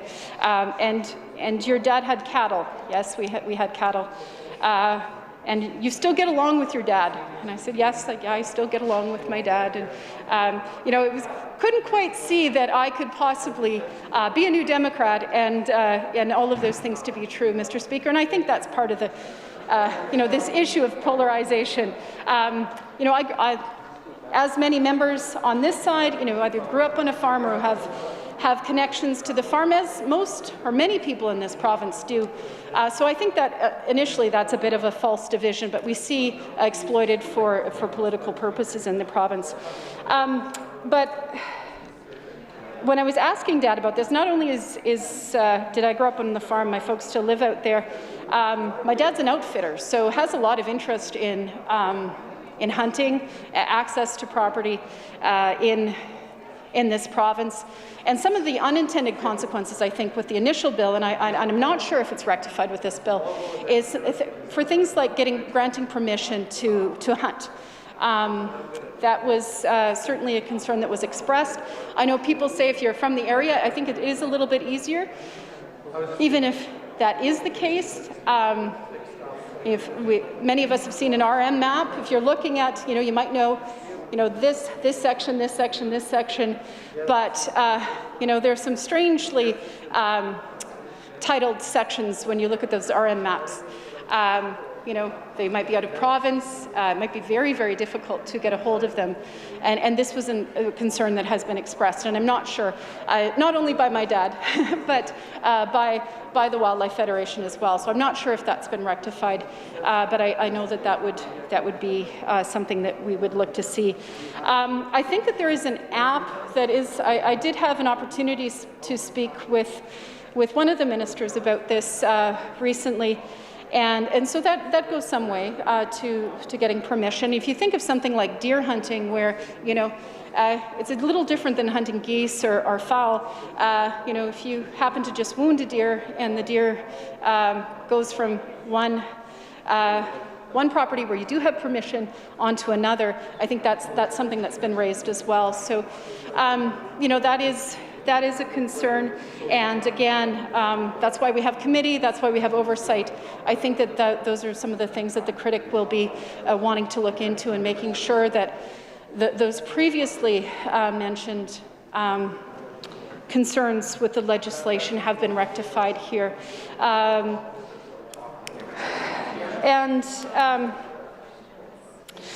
Again, in conversation with people about this bill, there's been a lot of mention of the damage done by quad runners or side-by-sides, as my nephew called them, sides. That's something that we need to see. I'm hearing skidoos. That has also been an issue, and these are problems to which there are solutions, but sometimes we see, Mr. Speaker, an overreach, or we see something that sows more division and concern. What we call, and one of the things you find yourself saying a lot in opposition is unintended consequences. And that's why we have this role of oversight as well, is because we want to make sure that this, by trying to correct one problem, we're not overcorrecting and creating a new problem. Another thing that I think that it's very, it's delicate to talk about, Mr. Speaker, and especially when I've been giving lectures today about toning down language and rolling back division, but it needs to be stated, Mr. Speaker, there is a racial division in this province, and the genesis of this bill cannot be understood without acknowledging that and having people to the table with a sincere desire to rectify it. We have, issues that go back, that predate any of us here, that predate this institution, but that doesn't mean that they don't impact us today. And until we acknowledge that, until we have sincere desire to rectify it, we will continue to see that, Mr. Speaker, and that doesn't just bode not well for some people, for the other.